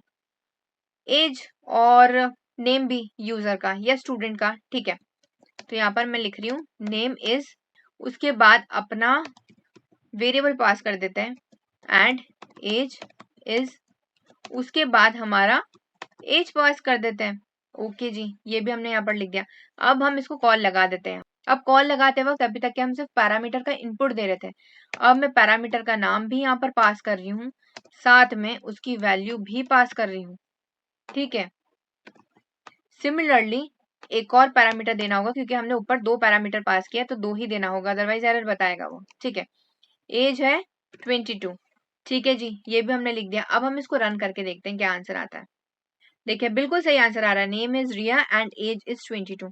बिल्कुल सही आंसर आ रहा है। तो आई होप आपको समझ आ गया होगा कीवर्ड आर्गुमेंट का मतलब क्या होता है। यहाँ पर पैरामीटर के साथ साथ वैल्यू भी पास करना, और एक और इसका प्लस पॉइंट ये है कि अगर आप यहाँ पर वैल्यू भी पास कर रहे हो और पैरामीटर भी पास कर रहे हो तो कोई से भी ऑर्डर में लिख सकते हो, ऐसा कोई जरूरी नहीं है। ठीक है, अगर मैं चाहूं एज पहले लिखना और उसके बाद नेम लिखना तो हम वैसे भी लिख सकते हैं, कोई दिक्कत नहीं। बट अगर आप पैरामीटर का नाम नहीं देते हो एज कीवर्ड आर्ग्यूमेंट में, तो फिर आपको ऑर्डर सही रखना पड़ेगा। ऐसे में कोई दिक्कत नहीं ऑर्डर चेंज करने में भी। देखो फिर भी सही आंसर दे रहा है वो, name is Riya and age is 22, क्योंकि हमारे कोऑर्डिनेटर को पता है कि अच्छा एज में 22 को स्टोर करना और नेम में रिया को। यही अगर मैं यहाँ से ये हटा दूं, अब देखना नेम में वो 22 स्टोर करेगा और एज में वो रिया स्टोर करेगा। देखो name is 22 and age is Riya. ठीक है, सो ये प्लस पॉइंट होता है कीवर्ड आर्ग्यूमेंट का कि आप ऑर्डर भी चेंज कर सकते हो, कोई दिक्कत नहीं आएगा। नेक्स्ट है हमारा वेरिएबल लेंथ आर्ग्यूमेंट। अब वेरिएबल लेंथ आर्ग्यूमेंट का मतलब क्या होता है, इसका हम एक बार डेफिनेशन देख लेते हैं जो मैंने यहाँ पे लिखी है। वेरिएबल लेंथ कीवर्ड आर्ग्यूमेंट, इसका शॉर्ट फॉर्म होता है KWARGS, keyword argument. Okay, keyword argument means accept any number of keyword argument and collect them into a dictionary. जी हाँ, इसका ये प्लस पॉइंट है कि आप कितने भी कीवर्ड आर्ग्यूमेंट पास कर सकते हो। इजी लैंग्वेज में अगर आपको समझाऊं तो अगर आपने यहाँ पर पैरामीटर लिया है एक ही पैरामीटर लिया है, बट यहाँ पर आप 10, 20, 30, 40 कितने भी जितने भी आप आर्ग्यूमेंट पास करना चाहते हो कर सकते हो। बट अगर यहाँ पर आप नॉर्मली कीवर्ड आर्ग्यूमेंट यूज करते हो, वेरिएबल लेंथ नहीं, नॉर्मली जब आप कीवर्ड आर्ग्यूमेंट यूज करते हो तो फिर जितने पैरामीटर आपने यहाँ पास करे ना उतने इनपुट वैल्यू यहाँ पास करनी होगी, कंपलसरी है। बट अगर आप variable length keyword argument use करते हो तो यहाँ पर भले आप एक ही पैरामीटर पास करो, आप यहाँ पर कीवर्ड आर्ग्यूमेंट कितने भी पास कर सकते हो। कैसे, वो मैं आपको बता देती हूँ यहाँ पर कोड बनाकर। तो इसका हम फंक्शन क्रिएट कर लेते हैं। मैं न्यू नाम दे रही हूँ फंक्शन का, आप कुछ भी नाम दे देना, ठीक है, शॉर्ट में। उसके बाद यहाँ पर पेरेंथेसिस के अंदर अब आपको पास करना है डबल स्टार लगाना, उसके बाद कीवर्ड आर्ग्यूमेंट का शॉर्ट फॉर्म, कीवर्ड आर्ग्यूमेंट का शॉर्ट फॉर्म KWARGS। मतलब यहाँ पर हमने एक पैरामीटर पास करा, आप इसको इस तरीके से समझ लीजिए। डबल स्टार का मतलब को आप इस तरीके से समझ सकते हैं कि अब मैं कितने भी इनपुट दे सकती हूँ, भले ही यहाँ पर मैंने पैरामीटर एक पास करा है, मैं कितने भी इनपुट दे सकती हूँ, मेरी मर्जी। ठीक है, तो चलिए जी, ये भी हमने यहाँ पर लिख दिया। अब इसके बाद मैं इसको सिंपली प्रिंट कराना चाहती हूँ, मैं कोई ज्यादा लंबा चौड़ा कोड नहीं लिख रही हूँ। ठीक है, कीवर्ड आर्ग्यूमेंट्स, ओके जी, यही हमने पास कर दिया, क्योंकि जो भी हम इनपुट देंगे वो यहीं तो आकर स्टोर होगा कॉल लगाते वक्त, तो इसलिए मैंने यहीं पर ये पास कर दिया। ठीक है, अब ना इसको हम कॉल लगा देते हैं न्यू। और अब देखो यहाँ पर मैं कॉल लगा रही हूँ और कॉल लगाते वक्त यहाँ पर मैं इनपुट दूंगी। इनपुट देखो मैं कितने भी दे सकती हूँ, बट इनपुट देते वक्त आपको वेरिएबल का नाम भी देना होगा, साथ में उसका डाटा भी देना होगा, और जब भी प्रिंट होकर बताएगा तब भी डिक्शनरी के फॉर्म में प्रिंट होकर बताएगा। अब जिसने भी मेरा AML वाला कोर्स फॉलो करा है या फिर सिंपल पाइथन वाला कोर्स भी फॉलो करा है इंग्लिश वाला, तो भी आपको पता होगा कि डिक्शनरी कैसे क्रिएट होती है। डिक्शनरी में दो चीजें रहती है, की और वैल्यू। सेम वही काम यहाँ पर हो रहा है, की और वैल्यू दोनों हम दे रहे हैं, इस तरीके से समझिए इसको।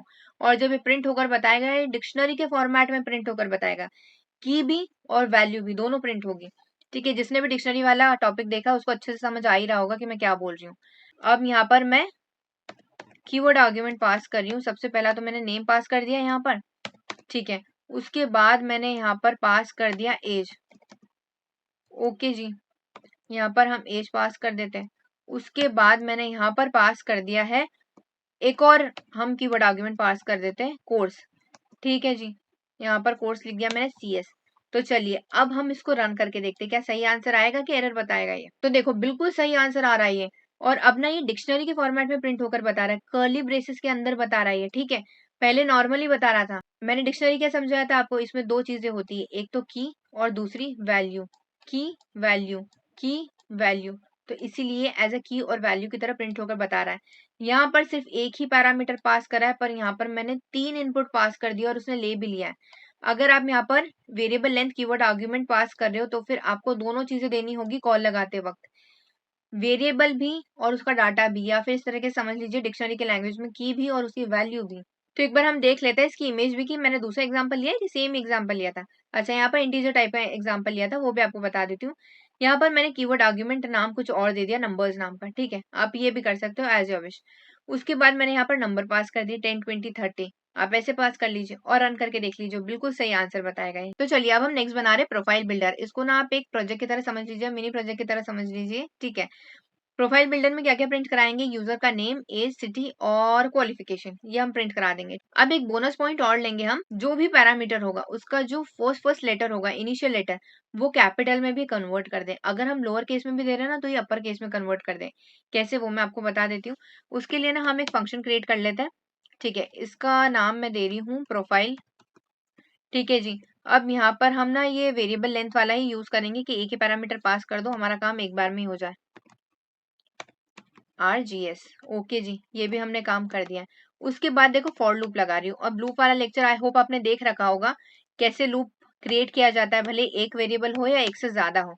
वरना वो वाला लेक्चर देख लेना, आपको लिंक डिस्क्रिप्शन बॉक्स में मिल जाएगी, AML की भी, और अगर पाइथन वाले कोर्स में देखना है तो उसकी भी मिल जाएगी। ठीक है, दोनों में आपको मिल जाएगा लूप का लेक्चर, और साथ में प्रोजेक्ट भी बनाया हमने उस। तो देखिए इस तरीके से आप दो वेरिएबल क्रिएट कर लीजिए। दो वेरिएबल क्यों, आप कॉल लगाते वक्त एक पैरामीटर पास करोगे, दूसरा इनपुट भी पास करोगे, और डिक्शनरी की लैंग्वेज में अगर मैं आपको बोलूं तो की भी पास करोगे, वैल्यू भी पास करोगे। तो ये दोनों के लिए काम करो और पूरे को प्रिंट करके बताया अच्छे से।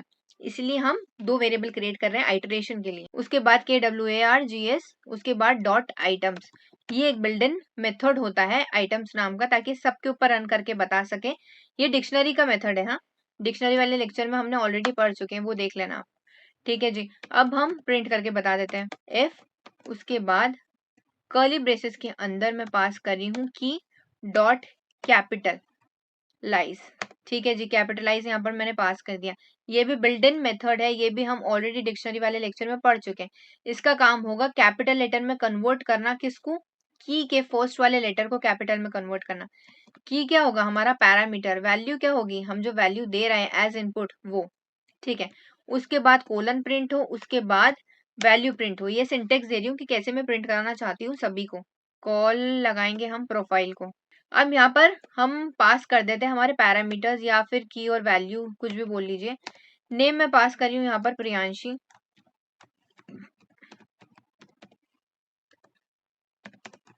एज यहाँ पर मैं पास कर रही हूँ 23।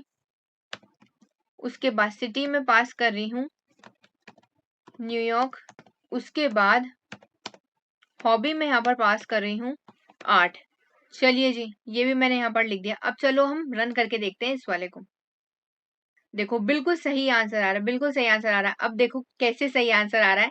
कैपिटलाइज मैंने बोला था और किस पे लगाया था, की पे। की क्या है, यहाँ पर नेम है, एज है, सिटी है, हॉबी है। और देखो इसने नेम, एज, सिटी और हॉबी के फर्स्ट लेटर को कैपिटल में कन्वर्ट कर दिया, जो कि मैंने यहाँ पर स्मॉल लेटर में लिखा था, मतलब लोअर केस में लिखा था।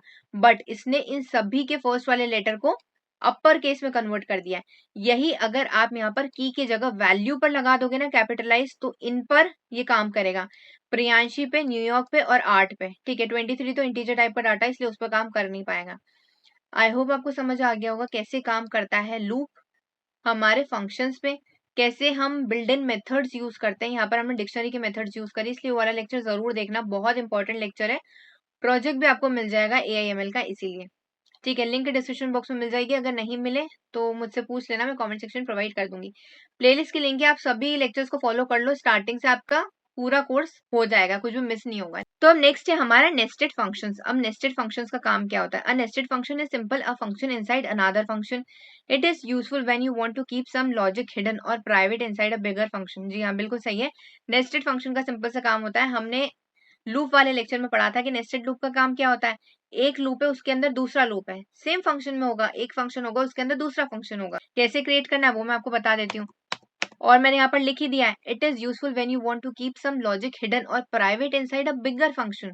आई होप समझ आ गई होगी ये चीज। तो चलिए जी, अब हम दो फंक्शन क्रिएट करें, एक आउटर वाला फंक्शन में क्रिएट कर रही हूँ और एक इनर वाला फंक्शन क्रिएट करूंगी। आउटर वाले फंक्शन में प्रिंट कराना चाहती हूँ कि आई एम आउटर फंक्शन। जी हाँ, अभी मुझे सिर्फ आपको ये बताना है कि ये कैसे क्रिएट होता है। आई एम आउटर फंक्शन मैंने यहाँ पर लिख दिया है। अब जो नेक्स्ट होगा वो होगा हमारा इनर फंक्शन। अब देखो, इनर फंक्शन इसलिए इसके अंदर ही क्रिएट होगा, यहाँ क्रिएट होगा स्पेस लगाकर, यहाँ नहीं होगा, यहाँ होगा। अब सेकंड फंक्शन में क्रिएट कर रही हूँ इनर नाम से। ठीक है जी, यहाँ पर भी कुछ भी पैरामीटर पास नहीं कर रही हूँ, सिर्फ मुझे प्रिंट कराना है, आपको समझाना है कि कैसे क्रिएट होता है। देन आई एम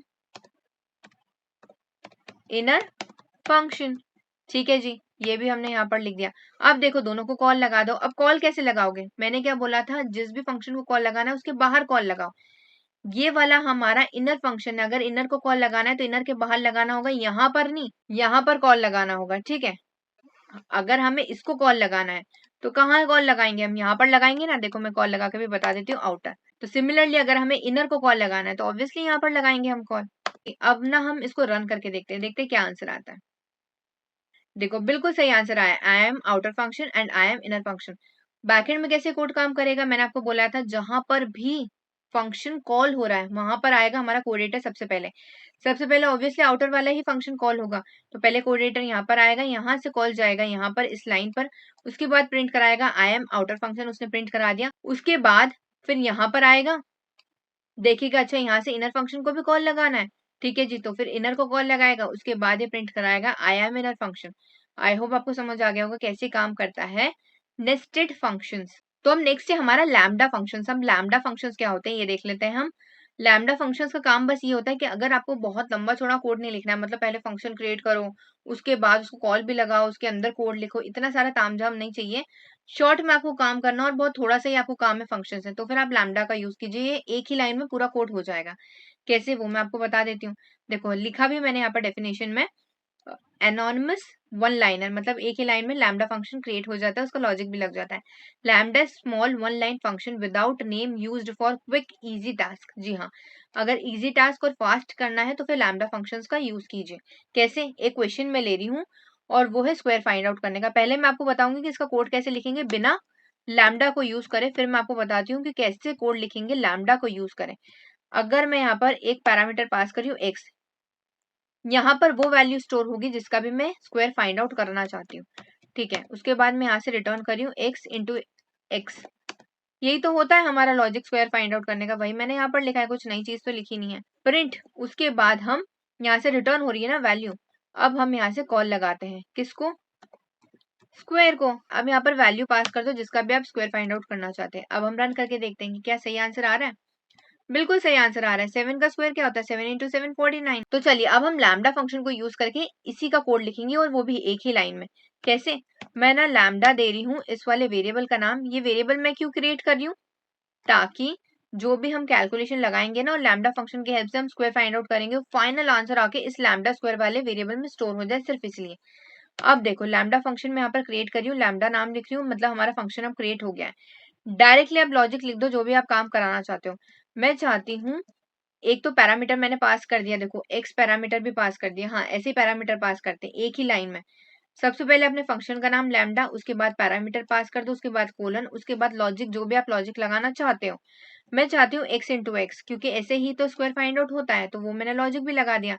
अब जो फाइनल आंसर आएगा वो आएगा, स्टोर होगा यहाँ पर लैम्डा में। ठीक है, तो चलिए अब ना हम इसको प्रिंट भी करा देते हैं, और प्रिंट कराते वक्त हम इसको इनपुट दे देंगे कि किस वैल्यू का हमें स्क्वायर फाइंड आउट कराना है। 8 का स्क्वायर फाइंड आउट कराना, तो वो मैंने यहाँ पर लिख दिया। अब हम ना इसको रन करके देखते हैं क्या आंसर आता है। देखो, बिल्कुल सही आ रहा है, 8 इंटू 8 दैट इज 64। देखो एक ही लाइन में पूरा फंक्शन क्रिएट हो गया है। सबसे पहले लैम्डा मतलब हमने फंक्शन का नाम, उसके बाद पैरामीटर पास करो, उसके बाद जो भी लॉजिक लगाना है वो लगा दो। इस पूरे के आंसर को एक वेरिएबल में स्टोर करा लो, फिर उसी वेरिएबल को यहाँ पर प्रिंट करा दो। यहाँ कॉल वॉल लगाने की भी झंझट नहीं है, उसी वेरिएबल को यहाँ प्रिंट करा दो और प्रिंट कराते वक्त अपना इनपुट भी पास कर दो। आई होप आपको समझ आ गया होगा कि कैसे लैम्डा को यूज किया जाता है क्विक टास्क के लिए।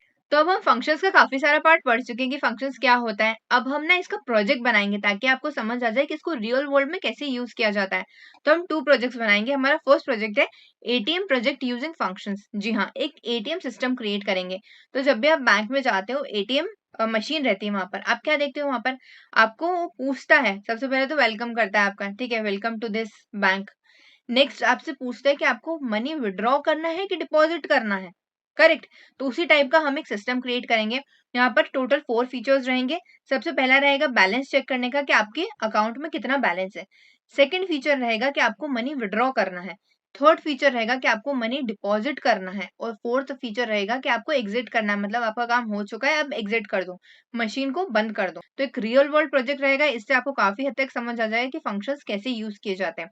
तो चलिए सबसे पहले हमारा एक मेन फंक्शन बना लेते हैं, उसके अंदर फिर बाकी के फंक्शंस क्रिएट होंगे बाकी सभी फीचर्स के लिए। तो हमारा फंक्शन क्रिएट करने के लिए डेफ नाम में एटीएम दे रही हूँ क्योंकि ये वाला हमारा मेन फंक्शन रहेगा जिसमें सारा काम होगा। उसके बाद हम बाकी के फंक्शंस क्रिएट करेंगे। सबसे पहला वेरिएबल मैं क्रिएट कर रही हूँ यहाँ पे बैलेंस नाम का। यहाँ पर यूजर का जो भी टोटल बैंक बैलेंस होगा वो स्टोर होगा। मैं फिलहाल लिख रही हूँ यहाँ पर 10,000 रुपीज, ओके। उसके बाद प्रिंट करके बता दें, ये कोई कोड का पार्ट नहीं है, सिर्फ ये बहुत अच्छा सा दिखने के लिए है कि जब भी कोई हमारी वेबसाइट ओपन करे या एटीएम स्टार्ट करे तो यहाँ पर लिखा हुआ है welcome to the PR ATM, okay, थोड़ा सा अच्छा दिखे बस इसीलिए। तो ये भी हमने कोड लिख दिया। अब देखिए, अब हम व्हाइल की कंडीशन लगाएंगे। व्हाइल की कंडीशन का काम क्या होगा, जब तक की कंडीशन ट्रू है तब तक के चलेगा। कंडीशंस क्या होगी, सबसे पहले तो हम ना अपने टर्मिनल पर दिखाएंगे कि यूजर को क्या करना है। जैसे जब भी आप बैंक में जाते हो, एटीएम की मशीन होती है, वहां पर लिखा हुआ होता है ना कि आपको बैलेंस चेक करना है कि डिपॉजिट करना है कि विड्रॉ करना है मनी, इसी टाइप से।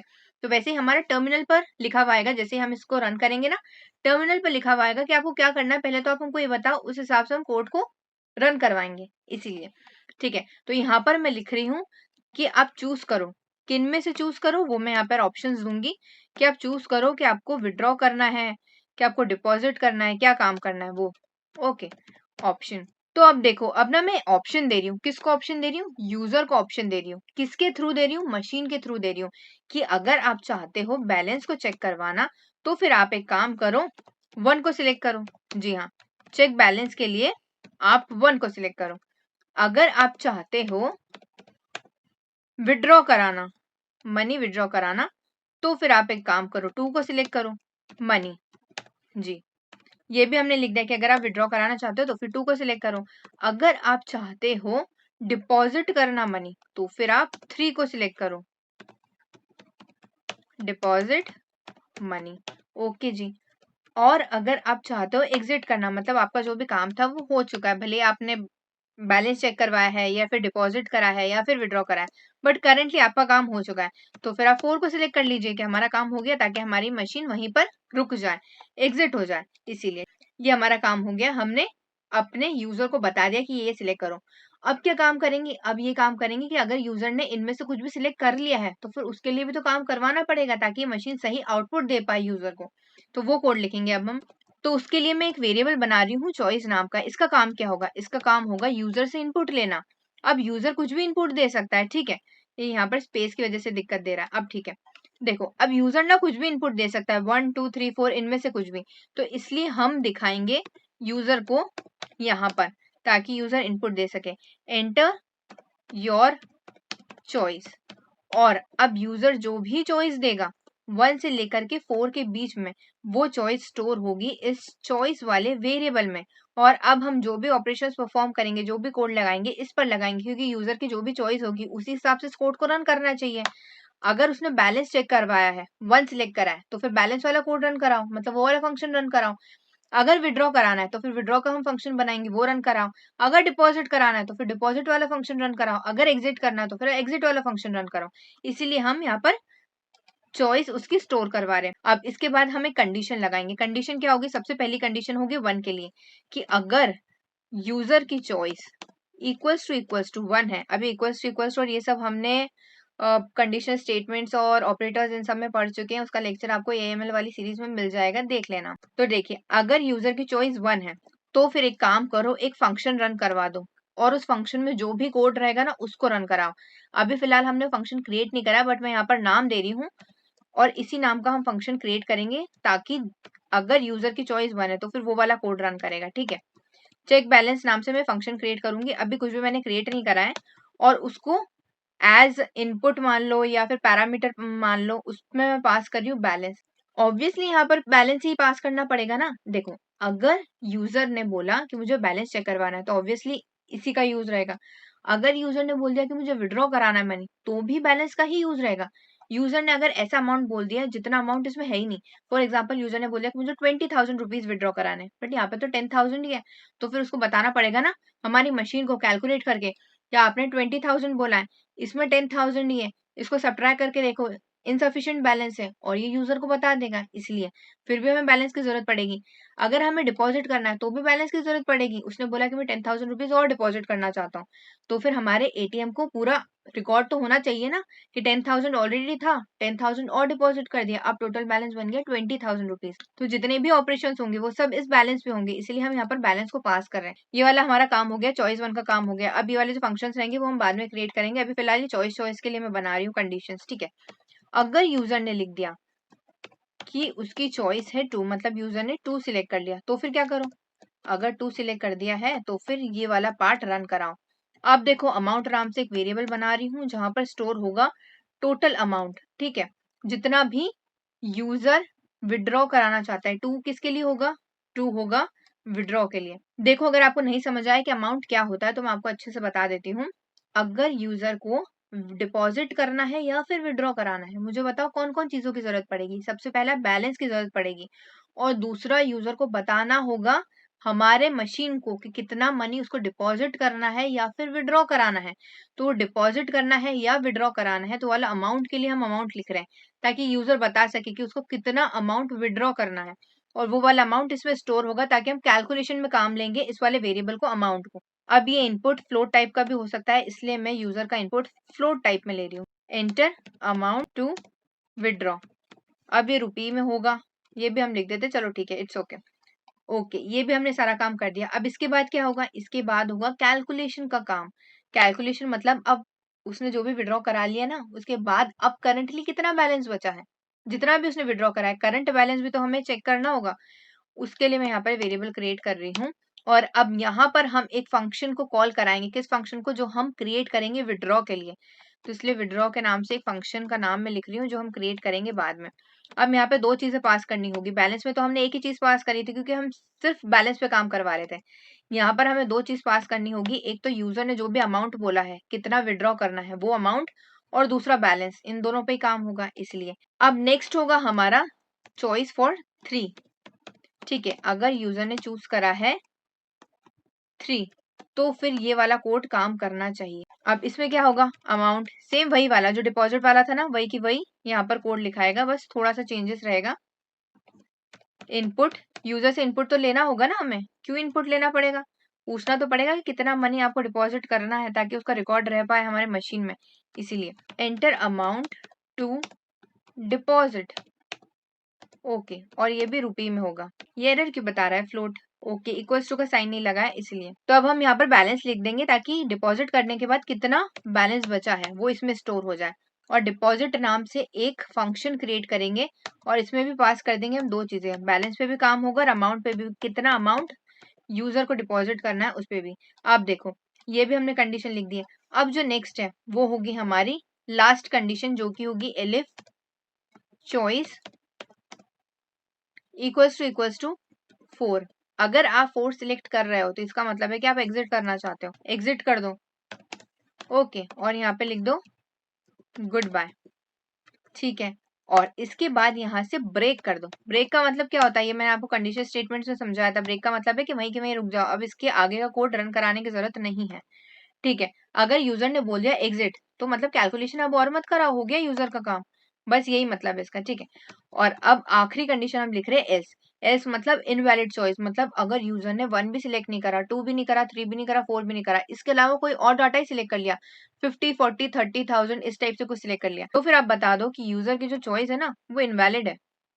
जी हाँ, आप सही चॉइस सिलेक्ट करो प्लीज। ठीक है, इनवैलिड चॉइस, ये भी हमने पूरा लिख दिया। आई होप आपको समझ आ गया होगा कि कैसे कोड बनाया जाता है। अब यहाँ पर ना इफ मैंने यूज करा है, यहाँ पर आप एलिफ भी यूज कर सकते हैं, वो ज्यादा बेटर रहेगा। वैसे ये कोई एरर नहीं बताएगा, बट बाय कन्वेंशन हम एलिफ यूज कर सकते हैं, इसलिए मैं एलिफ लिख रही हूँ यहाँ पर। तो देखिए हमारा पूरा कोड बन चुका है, मतलब जो मेन फंक्शन है वो तो हमने क्रिएट कर लिया। अब हमें सिर्फ ये वाले फंक्शंस क्रिएट करने, चेक बैलेंस के लिए, विड्रॉ के लिए और डिपॉजिट के लिए। हमने कॉल तो लगा दिया यहाँ से इन फंक्शंस को, अब इन्हें क्रिएट तो करना पड़ेगा। तो चलिए अब हम यहाँ पर क्रिएट कर लेते हैं। तो सबसे पहले हम क्रिएट करेंगे चेक बैलेंस के लिए, चेक बैलेंस। स्पेलिंग देख ले सही तो है, वरना कॉल नहीं लगेगा इसका यहाँ पर। हाँ जी सही है, बिल्कुल सही है। उसके बाद यहाँ पर मैं पास करूंगी सिर्फ एक ही चीज, क्योंकि वहां पर भी हमने एक ही पास करी, बैलेंस, करेक्ट। उसके बाद कोलन, एंटर।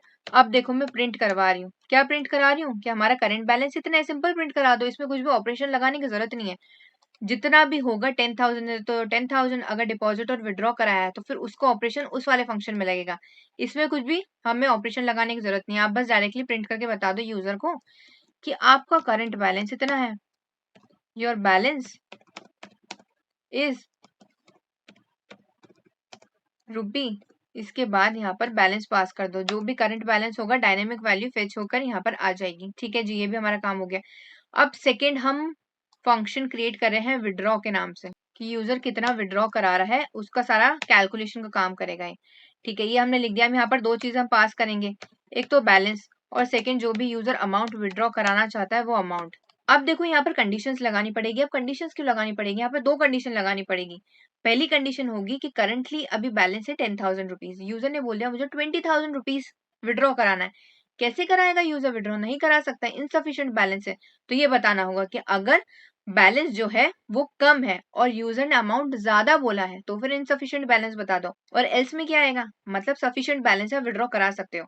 तो अगर विड्रॉ करा सकते हो तो फिर जो भी अमाउंट यूजर विड्रॉ करा रहा है ना उसको बैलेंस में से माइनस कर दो, ताकि हमारे पास पूरी हिस्ट्री रहे यूजर के बैलेंस की। इसीलिए ठीक है, इसलिए दो कंडीशन यहाँ पर लगा रहे हैं। फर्स्ट कंडीशन होगी हमारे अमाउंट की, अगर अमाउंट ज्यादा है बैलेंस है तो ये लिख दो। ठीक है, अगर अमाउंट ज्यादा है बैलेंस से तो फिर इनसफिशिएंट है, इनसफिशिएंट बैलेंस, ये हमने यहाँ पर लिख दिया। सॉरी, बैलेंस की स्पेलिंग गलत हो गई है। ठीक है, हमने सही कर दिया। अब जो रहेगा वो एल्स वाला पार्ट रहेगा। एल्स में हम लिखेंगे कैलकुलेशन, कि बैलेंस कैसे काउंट करना है आपको, मतलब वो विड्रॉ करा सकता है। तो अब विड्रॉ अगर यूजर ने करा लिया तो अब बैलेंस कैलकुलेट कर लो, बैलेंस माइनस अमाउंट जो भी यूजर ने बोला है। तो अब हमारा टोटल बैलेंस निकल कर आ गया है जो भी यूजर ने विड्रॉ करा लिया उसके बाद का। ठीक है, अब इसके बाद प्रिंट करके बता दो। क्या प्रिंट करके बताना है कि विड्रॉ सक्सेसफुल हो चुका है, F string withdraw successful and new balances, क्योंकि हमने बैलेंस तो कैलकुलेट कर लिया है। ठीक है, तो अब न्यू बैलेंस हम प्रिंट करा सकते हैं। तो new balance is, curly braces में हम बैलेंस को पास कर देंगे, ये भी डायनेमिक डाटा फेच होके बता देगा जो भी करंट बैलेंस होगा उसका। अब ये वाला जो फंक्शन होगा वो लास्ट फंक्शन होगा। तो डिपॉजिट के लिए हम बना लेते हैं डेफ नाम से, नाम मैं दे रही हूँ यहाँ पर डिपॉजिट। अब देखो यहाँ पर भी दो चीजें पास करनी पड़ेगी, बैलेंस और अमाउंट, कि यूजर कितना अमाउंट डिपॉजिट कर रहा है। ठीक है, अब यहाँ पर तो हम विड्रॉ करा रहे थे इसलिए माइनस करा रहे थे बैलेंस में से अमाउंट, क्योंकि कम हो रहा था ना विड्रॉ करा रहे, तो यहाँ पर क्या हो रहा है, डिपॉजिट हो रहा है तो बढ़ेगा, तो फिर बैलेंस प्लस अमाउंट लिख देंगे हम यहाँ पर। ठीक है, तो बैलेंस का लिख देते हैं यहाँ पर हम, balance equals to balance plus amount, जितना भी उसने डिपॉजिट करा उसको बैलेंस में ऐड कर दो ताकि हमारे पास पूरी हिस्ट्री रहे यूजर के बैलेंस की। अब प्रिंट करके बता दो, प्रिंट क्या करके बताएगा, सबसे पहले तो स्ट्रिंग, फिर डिपॉजिट सक्सेसफुल, ओके जी, न्यू बैलेंस इज, अब न्यू बैलेंस प्रिंट करा दो, यहाँ पर बैलेंस पास कर दो। अब हम यहाँ से रिटर्न कर देंगे, किसको, बैलेंस को रिटर्न करेंगे। ठीक है, ताकि प्रिंट होकर बता दें रिटर्न बैलेंस। तो देखिए अब हमने पूरा कोड तो हमारा लिख दिया है। अब आखिरी में बस कॉल कर देते हैं हमारे फंक्शन को, किसको, इस एटीएम को कॉल कर देते हैं, बस बाकी पूरा काम हमारा हो चुका है। एटीएम पेरेंथेसिस, ओके, क्योंकि यहाँ पर भी हमने कुछ भी पास नहीं करा है इसलिए। अब चलिए अब हम रन करते हैं। अगर आपको इसका स्क्रीनशॉट चाहिए या कोड में कुछ भी मिस हो गया तो आप देख सकते हैं इसको, ठीक है। मैं एक बार बता देती हूँ, ठीक है। अब हम इसको रन करते हैं। देखिए बिल्कुल सही आ रहा है और देखो ये बिल्कुल एक रियल वेबसाइट की तरह। अब इसमें कोई CSS HTML तो हमने यूज करा नहीं है, ना ही स्ट्रीमलेट करा है, तो इसलिए इस टाइप से बता रहा है। नेक्स्ट वाले प्रोजेक्ट में हम स्ट्रीमलेट ही यूज करेंगे। वो क्या होता है वो मैं आपको बताऊंगी अभी थोड़ी देर में। तो देखिए check balance, withdraw money, deposit money या फिर एग्जिट, आप इनमें से क्या सिलेक्ट करना चाहते हो।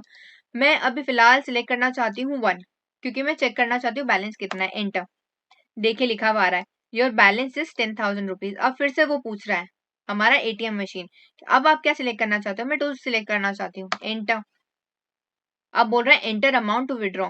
मैं चाहती हूँ 30,000 रुपीज विड्रॉ कराना और करंटली 10,000 ही है, तो फिर क्या आएगा, इनसफिशियंट बैलेंस। देखिए आ गया इनसफिशियंट बैलेंस। अब मैं सिलेक्ट करना चाहती हूँ 3, डिपॉजिट करना चाहती हूँ मैं मनी। मैं डिपॉजिट कर रही हूँ 2,000 रुपीज, तो फिर 12,000 हो जाएगा। अब देखो ये यहाँ पर एरर क्यों बता रहा है। हमने यहाँ पर क्या करा है, डिपॉजिट में रिटर्न करा रहे बैलेंस को, करेक्ट, बट हम विड्रॉ में तो रिटर्न ही नहीं करा रहे बैलेंस को। यहाँ पर भी रिटर्न कराना जरूरी है। वैसे इसको एरर नहीं बताना चाहिए था, बट यहाँ पर पता है दिक्कत क्या आ रही है, ये सारे जितने फंक्शन है ना एक दूसरे से कनेक्टेड है। अगर आप यहाँ पर बैलेंस रिटर्न नहीं कराओगे तो फिर ये ना बैकएंड में जाके हमारा जो पाइथन या कोड एडिटर है ना उसको नन बना देगा। जी हाँ, उसको इनवैलिड वैल्यू या फिर नन बना देगा, उसकी वजह से एरर थ्रो कर रहा है।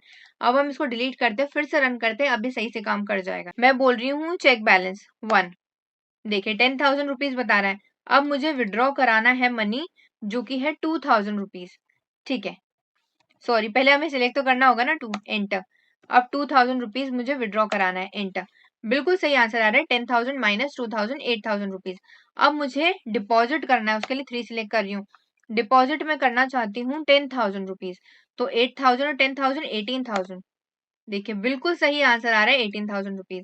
सो आई होप आपको समझ आ गया होगा कि कहाँ पर क्या गलती थी। ठीक है, बहुत सिली सी मिस्टेक थी। वैसे अगर कोई और प्रोजेक्ट में होगा ना, आई डोंट थिंक सो कि इसमें एरर आना चाहिए। तो चलिए अब हमारा नेक्स्ट प्रोजेक्ट बनाना स्टार्ट करते हैं। तो हमारा प्रोजेक्ट है इंक्रीज ब्राइटनेस, मतलब हम एक इमेज देंगे हमारे वेबसाइट को और वो ब्राइटनेस को इंक्रीज करके हमें इमेज दे देगा। अब आपने कई सारे सॉफ्टवेयर यूज करे होंगे, भले मोबाइल में हो या फिर लैपटॉप में हो। वहां पर आप क्या करते हो, अब तो AI के भी हो गए। आप इमेजेस अपलोड कर दो, आप जिस भी तरीके से एडिटिंग चाहते हो एडिट करके आपको दे देता है इमेज। वैसे ही हम एक रियल वर्ल्ड वेबसाइट बनाएंगे जिसमें CSS भी होगा, HTML भी होगा, बट हम CSS HTML के बिना बनाएंगे वो वेबसाइट, स्ट्रीमलेट को यूज करके। अब स्ट्रीमलेट क्या होता है ये मैंने बहुत डिटेल में समझा दिया है लिस्ट वाले लेक्चर में। उसकी लिंक आपको डिस्क्रिप्शन बॉक्स में मिल जाएगी। AIML और ऑटोमेशन की प्लेलिस्ट की लिंक, उसी में आपको वाला लेक्चर भी मिल जाएगा। लिस्ट में मैंने कई सारे प्रोजेक्ट्स बताए हैं लिस्ट को यूज करके भी, और साथ में स्ट्रीमलेट को कैसे यूज करना है ये भी बताया। उसका इंस्टॉलेशन भी बताया, उसका इंपोर्ट कैसे करते हैं वो भी बताया है। रियल वर्ल्ड वेबसाइट कैसे बनानी है वो भी बताया। डेवलपर्स उसको कैसे यूज करते हैं और कैसे होस्ट करते हैं ये भी बताया है। वो वाला लेक्चर जरूर देख लेना। अभी मैं फिर से रिपीट नहीं करूंगी, क्योंकि जो ये वाला कोर्स फॉलो कर रहे हैं उनको ऐसा लगेगा कि रिपीट हो रहा है। और वैसे भी लेक्चर काफी ज्यादा बड़ा हो जाएगा, ये 2 प्रोजेक्ट्स बता रही हूँ मैं इसीलिए। तो चलिए अब हम प्रोजेक्ट बनाना स्टार्ट करते हैं। उससे पहले एक बार मैं आपको दिखा देती हूँ प्रोजेक्ट दिखेगा कैसे।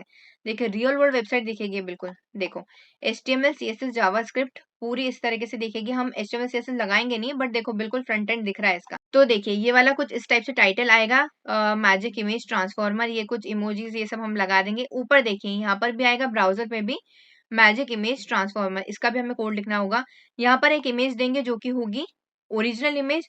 यहाँ पे अगर आपको ट्रांसफॉर्म करानी है तो एक बटन देंगे हम, जिस पे अगर आप क्लिक करते हो तो एक फंक्शन रन करेगा। अब इससे बहुत अच्छे से आपको समझ आ जाएगा कि रियल वर्ल्ड में फंक्शंस को कैसे यूज किया जाता है, रियल वेबसाइट में कैसे यूज किया जाता है। जैसे ही हम इस वाले बटन को क्लिक करेंगे, ये ब्राइटनेस इंक्रीज करके हमें इमेज दे देगा। और ये जितना भी लॉजिक होगा ब्राइटनेस का इंक्रीज करने का और इमेज देने का, ये सब एक फंक्शन में दिया जाएगा। और उस फंक्शन को हम काम कब करवाएंगे, जब ये वाला बटन क्लिक होगा तब ही। ठीक है, तो वो कैसे कोड लिखना है वो मैं बहुत अच्छे से बताऊंगी, बट एक बार मैं आपको दिखा देती हूँ कि ये वाला प्रोजेक्ट रन कैसे करेगा। मैंने इस पे क्लिक करा ट्रांसफॉर्म विथ मैजिक, तो देखिए ये वाला पूरा लोड होकर आ रहा है। यहाँ पर मैजिक इन प्रोग्रेस आ रहा है, ट्रांसफॉर्मिंग आ रहा है और ये एनिमेशन आ रहा है। ठीक है, और देखिए इसकी ब्राइटनेस भी इंक्रीज हो गई है। ओरिजिनल इमेज भी बता रहा है, लिखा हुआ भी आ रहा है टेक्स्ट फॉर्म में ओरिजिनल। ब्राइटनेस जब डन हो गया तो डन लिखा हुआ भी आ रहा है, ट्रांसफॉर्मिंग भी आ रहा है, ट्रांसफॉर्म हो चुका है। उस टाइम एक रिलोड का भी ऑप्शन आ रहा था जब मैंने आपको बताया था। देखो फिर से बता देती हूँ भले। ये देखिए ये रहा मैजिक इन प्रोग्रेस और ये रिलोड का ऑप्शन आ रहा है, ये भी हमें बनाना पड़ेगा। ओरिजिनल ब्राइटनेस ये भी लिखनी पड़ेगी और ये सब हमें क्रिएट करना पड़ेगा। और एक और चीज देखो, एक ही रो में दोनों इमेजेस आ रही है, 2 कॉलम्स में, फर्स्ट ओरिजिनल और सेकंड ब्राइटनेस इंक्रीज होने के बाद ये सब हमें बताना पड़ेगा हमारे कोड में। तो चलिए अब हमारा प्रोजेक्ट बनाना स्टार्ट करते हैं। बहुत ईजी सा है, इंस्टॉलेशन की प्रोसेस आप लिस्ट वाले लेक्चर में देख लेना, इसलिए मैं फिर से नहीं बता रही हूँ। सिर्फ इम्पोर्ट कर लेते हैं हम स्ट्रीमलीट को, ठीक है। तो देखिए स्ट्रीमलीट का काम क्या होगा, रियल वर्ल्ड वेबसाइट बनाना बिना HTML और CSS को यूज करें, और इसका ही हम कोड लिखेंगे। यहाँ पर स्ट्रीमलीट की स्पेलिंग गलत हो गई है इसलिए, जी बिल्कुल सही है। अब स्ट्रीमलीट एज ST, अब जहां पर भी हमें स्ट्रीमलीट यूज करना होगा ना वहां पर हम ST करेंगे, शॉर्ट फॉर्म, ठीक है। और फ्रॉम, अब देखो ये PIL मतलब पिलो आपके सिस्टम में होगा ही सही अगर आपने मेरा AML वाला कोर्स फॉलो करा है तो, क्योंकि इस पर बेस्ड हमने काफी सारे प्रोजेक्ट्स बना लिए। अगर आप मेरा लेक्चर पहली बार देख रहे हैं तो फिर मैं आपको बता देती हूँ कैसे इसको इंस्टॉल करना है। ऐसे करके अपना टर्मिनल ओपन करना ड्रैग करके, ठीक है। उसके बाद वाली कमांड चला देना, पिप इंस्टॉल पिलो, ठीक है। तो ये जो PIL और ये सब हम यूज करेंगे ना तो सही से काम कर जाएगा। अगर ये नहीं चलाओगे तो फिर ये काम नहीं करेगा, इसको चला देना। टर्मिनल पर बस ये लिख देना, एंटर प्रेस कर देना, इंस्टॉल हो जाएगा। इसका काम क्या है, ये ना एक पाइथन की लाइब्रेरी है इमेज के लिए। अगर हमें इमेजेस पे काम करना है ना, किसी भी तरीके का ऑपरेशन परफॉर्म करना है, इमेजेस से रिलेटेड कुछ भी काम करना है, तो पिलो का मतलब PIL की यूज पड़ती है। तो उसके लिए आपको इसको इंस्टॉल करना रहेगा, तो इसको इंस्टॉल कर लेना है, ठीक है। अब उसके बाद from PIL import image, image क्यों, ऑब्वियसली क्योंकि इमेज को हमें सबसे पहले ओपन करना रहेगा, उसके बाद उसके ऊपर ऑपरेशंस लगाएंगे, सारा काम इमेज पे रहेगा, इसलिए इमेज इनहेंस। हम इनहेंस करेंगे कैसे, ब्राइटनेस को इंक्रीज करेंगे ना तो इनहेंस की भी जरूरत पड़ेगी, इसीलिए ये सारे ना बिल्ड इन होते हैं पाइथन में, या फिर आप स्ट्रीमलीट में समझ लीजिए या फिर पिलो में समझ लीजिए, जिसे हम सिर्फ नाम लिखकर यूज कर रहे हैं, हमें इसका लॉजिक लिखने की जरूरत नहीं है। सब बिल्ड इन ऑलरेडी बने बनाए हैं इनके कोड, ठीक है। जैसे ही हम इनको इंस्टॉल करते हैं, इंपोर्ट करते हैं, ये सारा कोड बैकएंड में आ जाता है। ये सारी चीजें मैं ऑलरेडी बता चुकी हूँ, बट फिर भी अगर कोई पहली बार देख रहा है उसके लिए है ये सब। अब इसके बाद नेक्स्ट है सेटअप पेज। अब सेटअप पेज क्या होता है, देखो सेटअप पेज का काम ये है, ये जो ऊपर दिख रहा है ना, इमेज मैजिक ट्रांसफॉर्मर, और यहाँ पर भी जो आपको ऊपर टाइटल में दिख रहा है ना, मैजिक इमेज ट्रांसफॉर्मर, और ये सब इमोजीज हैं, ये सब हमें बताना होगा, उसके लिए हम सेटअप कर रहे हैं, ठीक है।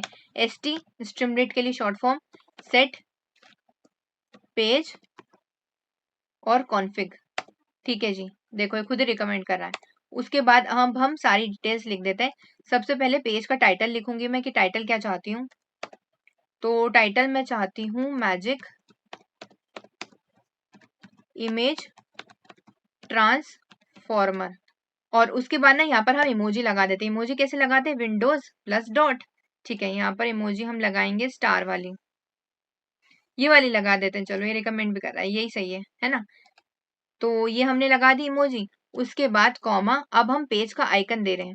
पेज का आइकन क्योंकि मैं इस टाइप का आइकन चाहती हूँ वहां पर, इसलिए, ठीक है। अब आइकन इक्वल्स टू स्टार, फिर से विंडो डॉट स्टार, तो देखो ये वाला स्टार हम ले लेते हैं, ये अच्छा लग रहा है, ठीक है जी। ये भी हमने ले लिया आइकन के लिए भी। अब लेआउट, अब लेआउट का काम क्या है, सेंटर्ड में रख रही हूँ लेआउट। लेआउट का काम ये होगा कि वो सेंटर में रखेगा, भले आपकी स्क्रीन की लेंथ कितनी भी हो या फिर उस पेज की लेंथ कितनी भी हो, वो सेंटर ही रखेगा सारी चीजें, इसलिए यहाँ पर सेंटर्ड लिखा है लेआउट, ठीक है। अब नेक्स्ट है हमारा पेज का टाइटल। अब हमें पेज का टाइटल यहाँ पर देना होगा। तो अब पेज का टाइटल कैसे देते हैं, वैसे ये चीज हमने ना लिस्ट वाले में देख ली थी, बट फिर भी आपको एक और बार बता देती हूँ। पेज का टाइटल देते हैं हम ST डॉट टाइटल करके, उसके बाद पेरेंथेसिस के अंदर आप वो टाइटल दे दीजिए जो भी आप देना चाहते हैं। मैं यही रखना चाहती हूँ, जो ऊपर ब्राउजर पे आएगा ना वो भी मैं यही रखना चाहती हूँ, टाइटल भी यही रखना चाहती हूँ, ठीक है जी। ये भी हमने यहाँ पर लिख दिया है। अब उसके बाद हमारा ये काम तो हो गया। अब ना हमको लोड करानी होगी इमेज। टाइटल हमने दे दिया, ये सारा सेट भी कर दिया, अब लोड भी तो करानी होगी ना इमेज, हमें देनी तो पड़ेगी ना इमेज के। अच्छा ये वाली इमेज पे आपको ये ब्राइटनेस इंक्रीज करनी है, तो उस इमेज को देने के लिए हमें यहाँ पर सबसे पहले तो बताना होगा कि ओरिजिनल इमेज क्या रहेगी, ठीक है। तो मैं ओरिजिनल इमेज दे देती हूँ, ठीक है जी। Original image, image dot open, open क्यों, अब देखो यहाँ पर ना फाइल आईओ का काम हो रहा है, फाइल इनपुट एंड आउटपुट। इसका लेक्चर ऑलरेडी अपलोडेड है पाइथन की इंग्लिश वाले कोर्स में, वो देख लेना, इसमें थोड़ा सा बाद में आएगा। अभी देखना है तो फाइल आईओ वाले लेक्चर में देख लेना। अल्टीमेट पाइथन कोर्स की प्लेलिस्ट की लिंक आपको डिस्क्रिप्शन बॉक्स में मिल जाएगी, उसी में वो लेक्चर भी मिल जाएगा। आई थिंक लास्ट सेकंड या थर्ड लेक्चर है वो। तो फाइल पर हम काम कर रहे हैं, इसलिए फाइल ओपन लिख रही हूँ मैं यहाँ पर। अब जिसने ऑलरेडी फाइल इनपुट या आउटपुट देख रखा है मेरा लेक्चर, उसको समझ आ रहा होगा कि क्या मैंने यहाँ पर लगाया है ओपन, इसका काम क्या है। इमेज को ओपन करने का काम है। जब भी आपको कोई फाइल फोल्डर पे काम करना है तो इस टाइप से लिखना पड़ता है आपको, ठीक है। अब मैं कौन सी फाइल ओपन कराना चाहती हूँ, मतलब कौन सी इमेज ओपन कराना चाहती हूँ, किसके ऊपर ये कोड लगाना चाहती हूँ, तो मैं माई पिक वाली पे कोड लगाना चाहती हूँ, इस वाली इमेज पे। तो मैं इसका नाम यहाँ पर दे देती हूँ, ठीक है, माई पिक डॉट जेपीजी। ठीक है जी, ये मैंने यहाँ पर लिख दिया। अब देखो इसी फोल्डर में था इसलिए मैंने डायरेक्टली लिख दिया, अगर कोई और फोल्डर में तो फिर इसका ना पूरा पाथ देना पड़ेगा आपको इमेज का, ठीक है। तो ये वाला हम भी हमारा काम हो चुका है। इसके बाद st डॉट इमेज। अब ये क्यों हो रहा है, यहाँ पर ना आपको ऑब्जेक्ट को डिस्प्ले भी कराना है, साथ में कैप्शन भी प्रिंट कराना है। कैप्शन क्यों, इस टाइप से देखो, ओरिजिनल इमेज है, ये कैप्शन है ना, जब वो पूरा ब्राइटनेस में कन्वर्ट हो जाएगा उसके बाद भी हमें कैप्शन प्रिंट कराना होगा, करेक्ट। तो बस इसलिए st डॉट इमेज, हमारी जो भी मेन इमेज है जो मैं दे रही हूँ इसके ऊपर ये सारा काम करवाना। सबसे पहले तो ये ओरिजिनल इमेज है हमारी, ठीक है।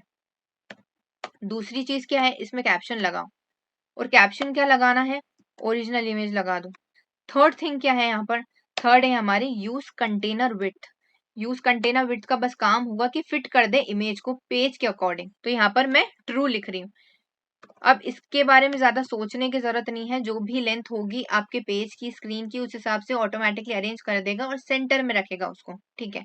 तो इसकी टेंशन लेने की जरूरत नहीं है। ये भी हमारा पूरा काम हो गया है। अब देखो हमारा सबसे मेन काम स्टार्ट होता है एक फंक्शन क्रिएट करने का, यहाँ पर ही सारा काम होगा। इमेज को लेगा भी यही चीज, जो रिलोड वाले साइंस और ये सब आ रहे थे ना वो भी यही होगी, प्रोसेस भी यही होगी, ब्राइटनेस कन्वर्ट भी यही होगी, और 2 कॉलम के फॉर्म में दिखाएगा भी यहीं से ही, ठीक है, सारा काम यही होगा। तो एक फंक्शन क्रिएट कर लेते हैं डेफ, और इसका नाम मैं दे रही हूँ ब्राइट, ब्राइटन इमेज में दे रही हूँ इसका नाम, ठीक है जी।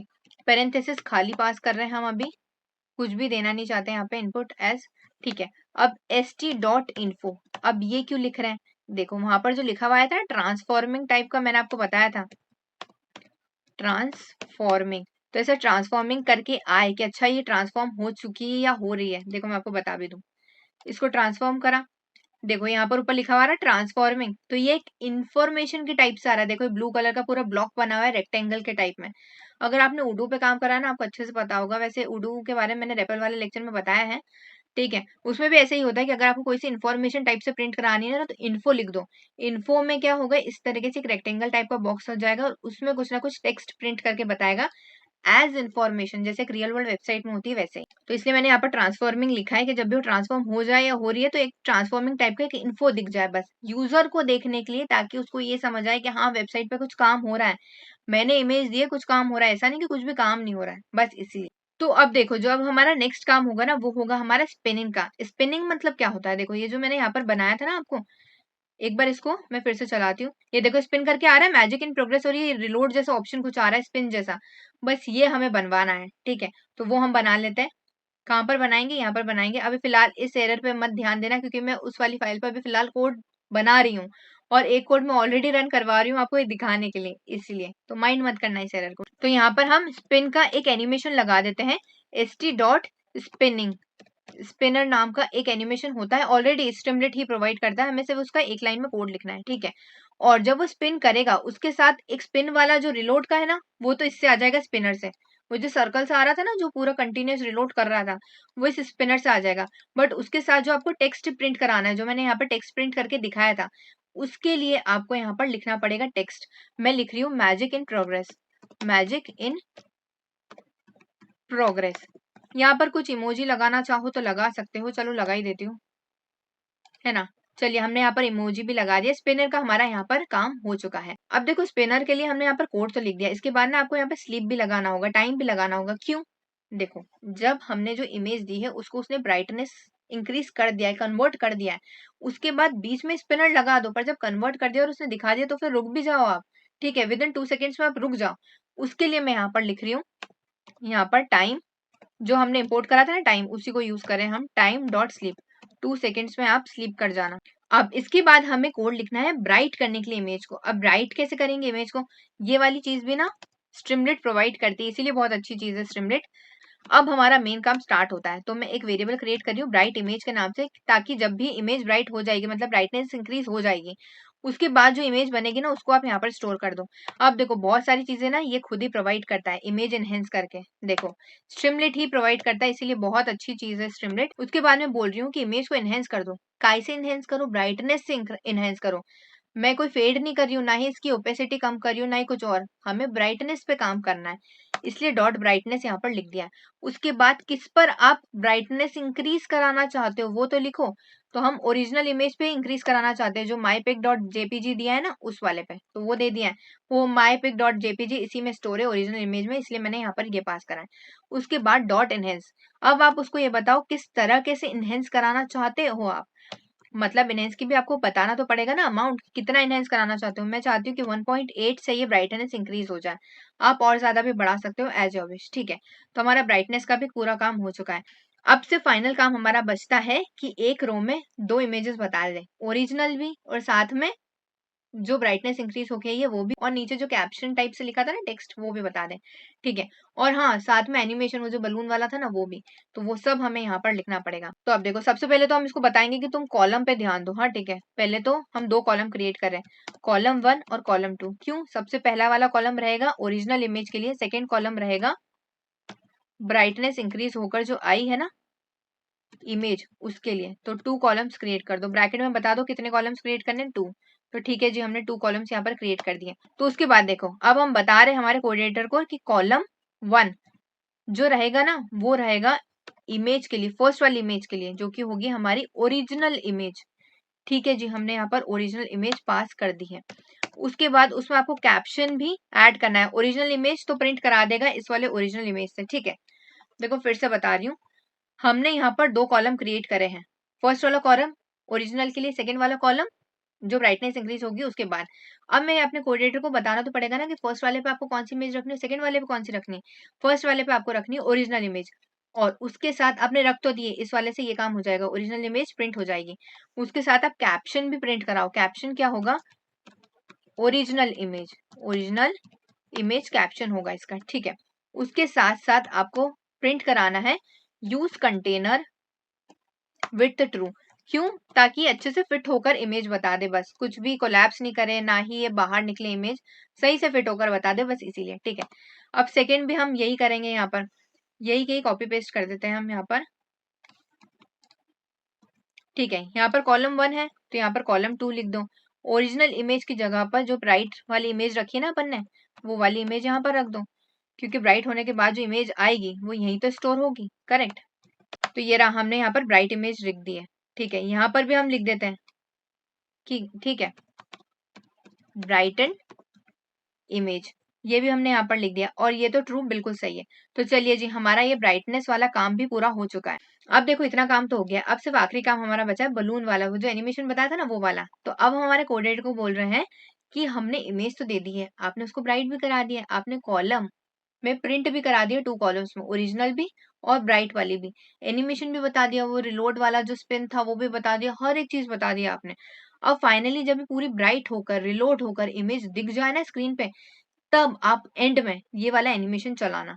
इसलिए मैं एंड में यहाँ पर लिख रही हूँ st.balloon, बलून्स वाला एनिमेशन आप चला दो। ये भी स्ट्रीमलेट ही प्रोवाइड करता है, ठीक है। और ये एज ए मेथड है, फंक्शन है, इसलिए हम यहाँ पर इस तरीके से लिख रहे हैं। और आखिरी में एक सक्सेस लिखा हुआ आ जाए, जी हाँ सक्सेस लिखा हुआ आ जाए, एक मैसेज आ जाए कि हाँ डन हो चुका है। देखो यहाँ पर लिखा हुआ आ रहा है, ये रहा डन। और सक्सेस क्यों लिख रही हूँ? सक्सेस का कलर होता है ग्रीन, इसलिए ग्रीन कलर में आ रहा है।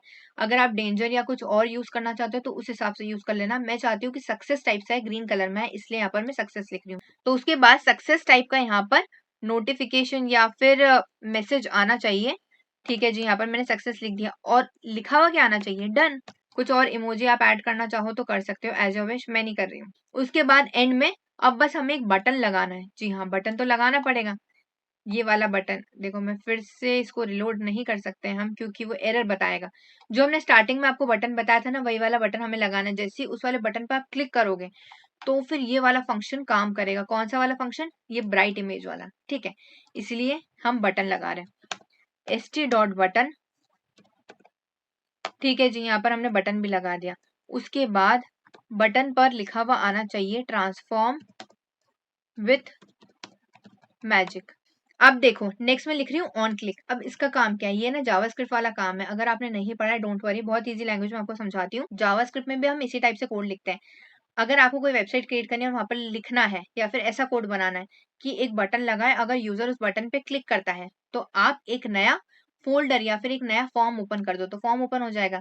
अगर एक बटन लगा है आप उसके ऊपर क्लिक करते हो तो एक नोटिफिकेशन आ जाएगा। कोई बटन लगा है उसके ऊपर क्लिक करते हो तो फिर एक नई फाइल ओपन हो जाएगी। इस तरीके से अगर आपको कोई सा भी एक्शन परफॉर्म करना है तो फिर आपको इस टाइप से लिखना पड़ता है। पहले तो आप बटन लिखो, कौन सा बटन आपको यूज करना है, तो मैंने बटन लिख दिया। उस बटन पे क्या लिखा हुआ आएगा वो यहाँ पर लिख दो, वो मैंने लिख दिया। उसके बाद उस पे क्या एक्शन परफॉर्म करना है, ऑन क्लिक परफॉर्म करना है। जब भी कोई भी उसको क्लिक करे तब ये वाला फंक्शन कॉल होगा, इस वाले फंक्शन का कोड रन करेगा। कौन से वाले फंक्शन का कोड, ब्राइटन इमेज वाले फंक्शन का कोड, जहां पर हमने ब्राइटनेस वाला सारा काम लिखा है वो ये वाला फंक्शन कॉल होगा। आई होप आपको अच्छे समझ आ गई होगी ये चीज। तो अब देखिए हमने पूरा कोड तो लिख दिया, अब ना हम इसको रन करके देखते हैं। तो उसके लिए पहले ड्रैग कर लो अपने टर्मिनल को। अब कमांड लिख दो स्ट्रिमलेट की, जो हम ऑलरेडी सीख चुके हैं, स्ट्रिमलेट रन, और उसके बाद अपनी फाइल का नाम जहां पर भी आपने कोड रखा है, एंटर। तो देखिए ये ओपन हो जाएगा। अभी एरर बताएगा, देख लेना। देखिए इसने एरर बता दिया। क्यों एरर बताया ये मुझे पहले समझ आ गया था, बट मैं आपको बताना चाहती थी कि क्या दिक्कत है यहाँ पर। तो अब देखो एरर क्यों आ रहा है वो मैं आपको समझाती हूँ। दो वजह से एरर आ रहा है, भले अभी फिलहाल के लिए एक ही एरर बता रहा है वो, बट दो गलतियां हैं, वो दोनों मैं आपको बताती हूँ। देखो यहाँ पर क्या लिखा है, ओरिजिनल इमेज। ओरिजिनल इमेज यहाँ पर क्यों लिखा है, ओरिजिनल इमेज तो एक वेरिएबल है। जब भी हम इमेज को ओपन करेंगे ना, ओपन करवाएंगे कौन सी इमेज को, माई पिक वाली इमेज को, ओपन होने के बाद वो इमेज इसमें स्टोर होगी, इसलिए हमने वेरिएबल क्रिएट करा है। यहाँ पर हमें ओरिजिनल इमेज नहीं, इमेज पास करनी होगी, वो भी कैपिटल इमेज। ये वो इमेज है जो हमने यहाँ पर इंपोर्ट करी है। हम हमारे कोऑर्डिनेटर को बोल रहे हैं कि इमेज पर आपको ये ऑपरेशन परफॉर्म करना है या ये कोड परफॉर्म करना है, ठीक है। अब ये ओपन क्या होता है ये मैंने बहुत अच्छे से आपको समझा दिया, शॉर्ट में भी बता दूंगी मैं आपको। अल्टीमेट पाइथन का जो कोर्स है ना, उसमें फाइल आईओ का लेक्चर ऑलरेडी अपलोडेड है इंग्लिश में, वो देख लेना आप। उसमें आपको समझ आ जाएगा कि फाइल पर कैसे काम किया जाता है, फोल्डर्स पे कैसे काम किया जाता है। बहुत इंपॉर्टेंट लेक्चर है, जब भी आप इस तरह के प्रोजेक्ट्स बनाओगे ना फाइल्स पर रिलेटेड, आपको काम आएगा वो, ठीक है। अभी फिलहाल सिर्फ मैं एक चीज बता रही हूँ, बट उसमें तो मैंने बहुत सारी चीजें बताई है क्योंकि प्रोजेक्ट भी बनाया हमने उसमें, इसीलिए। तो देखो इमेज डॉट ओपन का काम है, सबसे पहले तो इमेज पे ही काम हो रहा है जो हमने इंपोर्ट करा है, इसलिए हमने इमेज लिखा। ओपन मतलब उस इमेज को ओपन करो, इस वाली फाइल को ओपन करो जो मैंने यहाँ पर दी है, माई पिक डॉट जेपीजी, और ओपन करने के बाद इसमें स्टोर करो, ठीक है। और ये जो IMAGE कैपिटल में ये जो लिखा है ना, ये कंपलसरी, ये फिक्स्ड है, आपको यही लिखना है। ऐसा नहीं कि आपका वेरिएबल चेंज हो रहा है, ये पिक चेंज हो रही है तो ये भी चेंज हो सकेगा, नहीं। अब आप इसको भले सिंटेक्स समझ लीजिए या फिर कोड समझ लीजिए, बट जब भी आपको कोई सी भी इमेज को ओपन करवानी है तब आपको यही लिखना पड़ेगा, यही फिक्स्ड है। भले ये वेरिएबल चेंज हो सकता है, ये इमेज चेंज हो सकती है, बट ये फिक्स्ड रहेगा, ठीक है।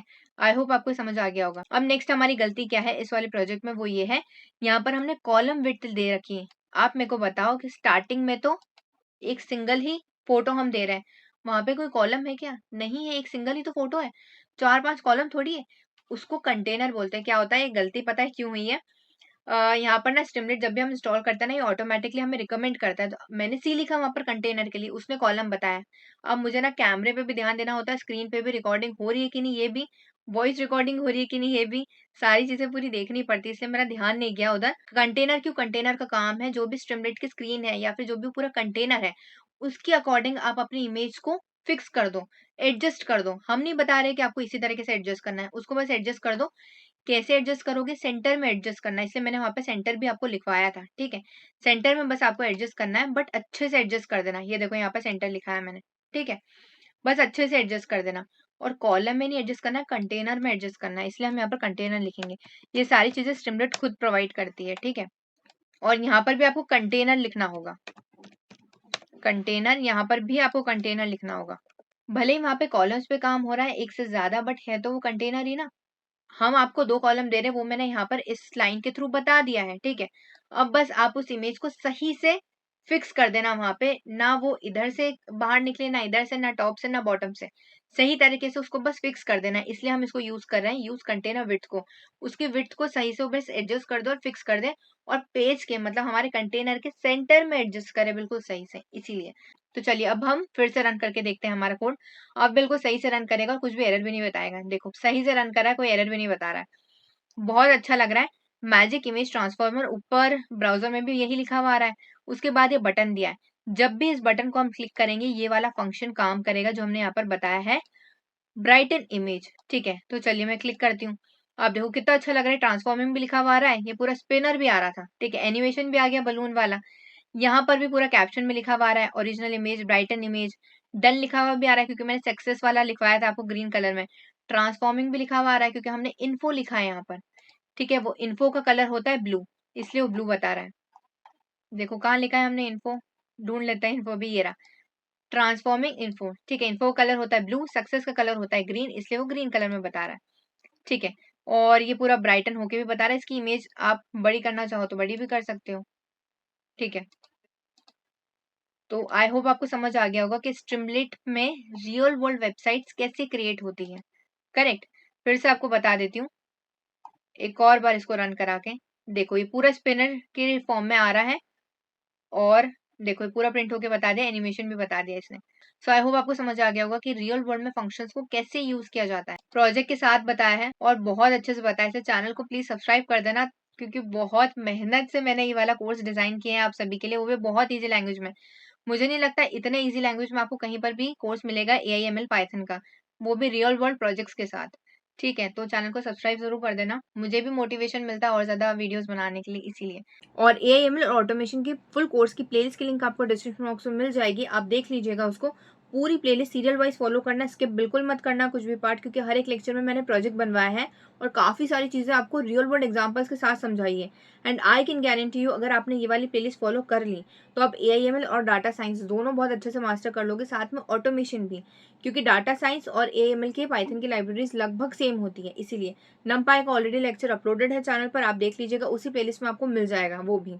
और कोई सा भी ट्यूटोरियल या लेक्चर या प्लेलिस्ट की लिंक आपको नहीं मिलती है, आप कमेंट सेक्शन में मुझे बता दीजिएगा, आई विल प्रोवाइड यू। और वीडियो अच्छा लगा हो, हेल्पफुल लगा हो तो सब्सक्राइब कर देना चैनल को, लाइक करना, शेयर करना अपने स्कूल कॉलेज के ग्रुप में, फ्रेंड्स एंड फैमिली में, ताकि वो भी AML, डाटा साइंस और ऑटोमेशन सीख पाए बहुत अच्छे से, वो भी इजी लैंग्वेज में और विथ प्रोजेक्ट। कमेंट्स में बताना कैसा लगा video, and thank you so much for watching, see you in the next video.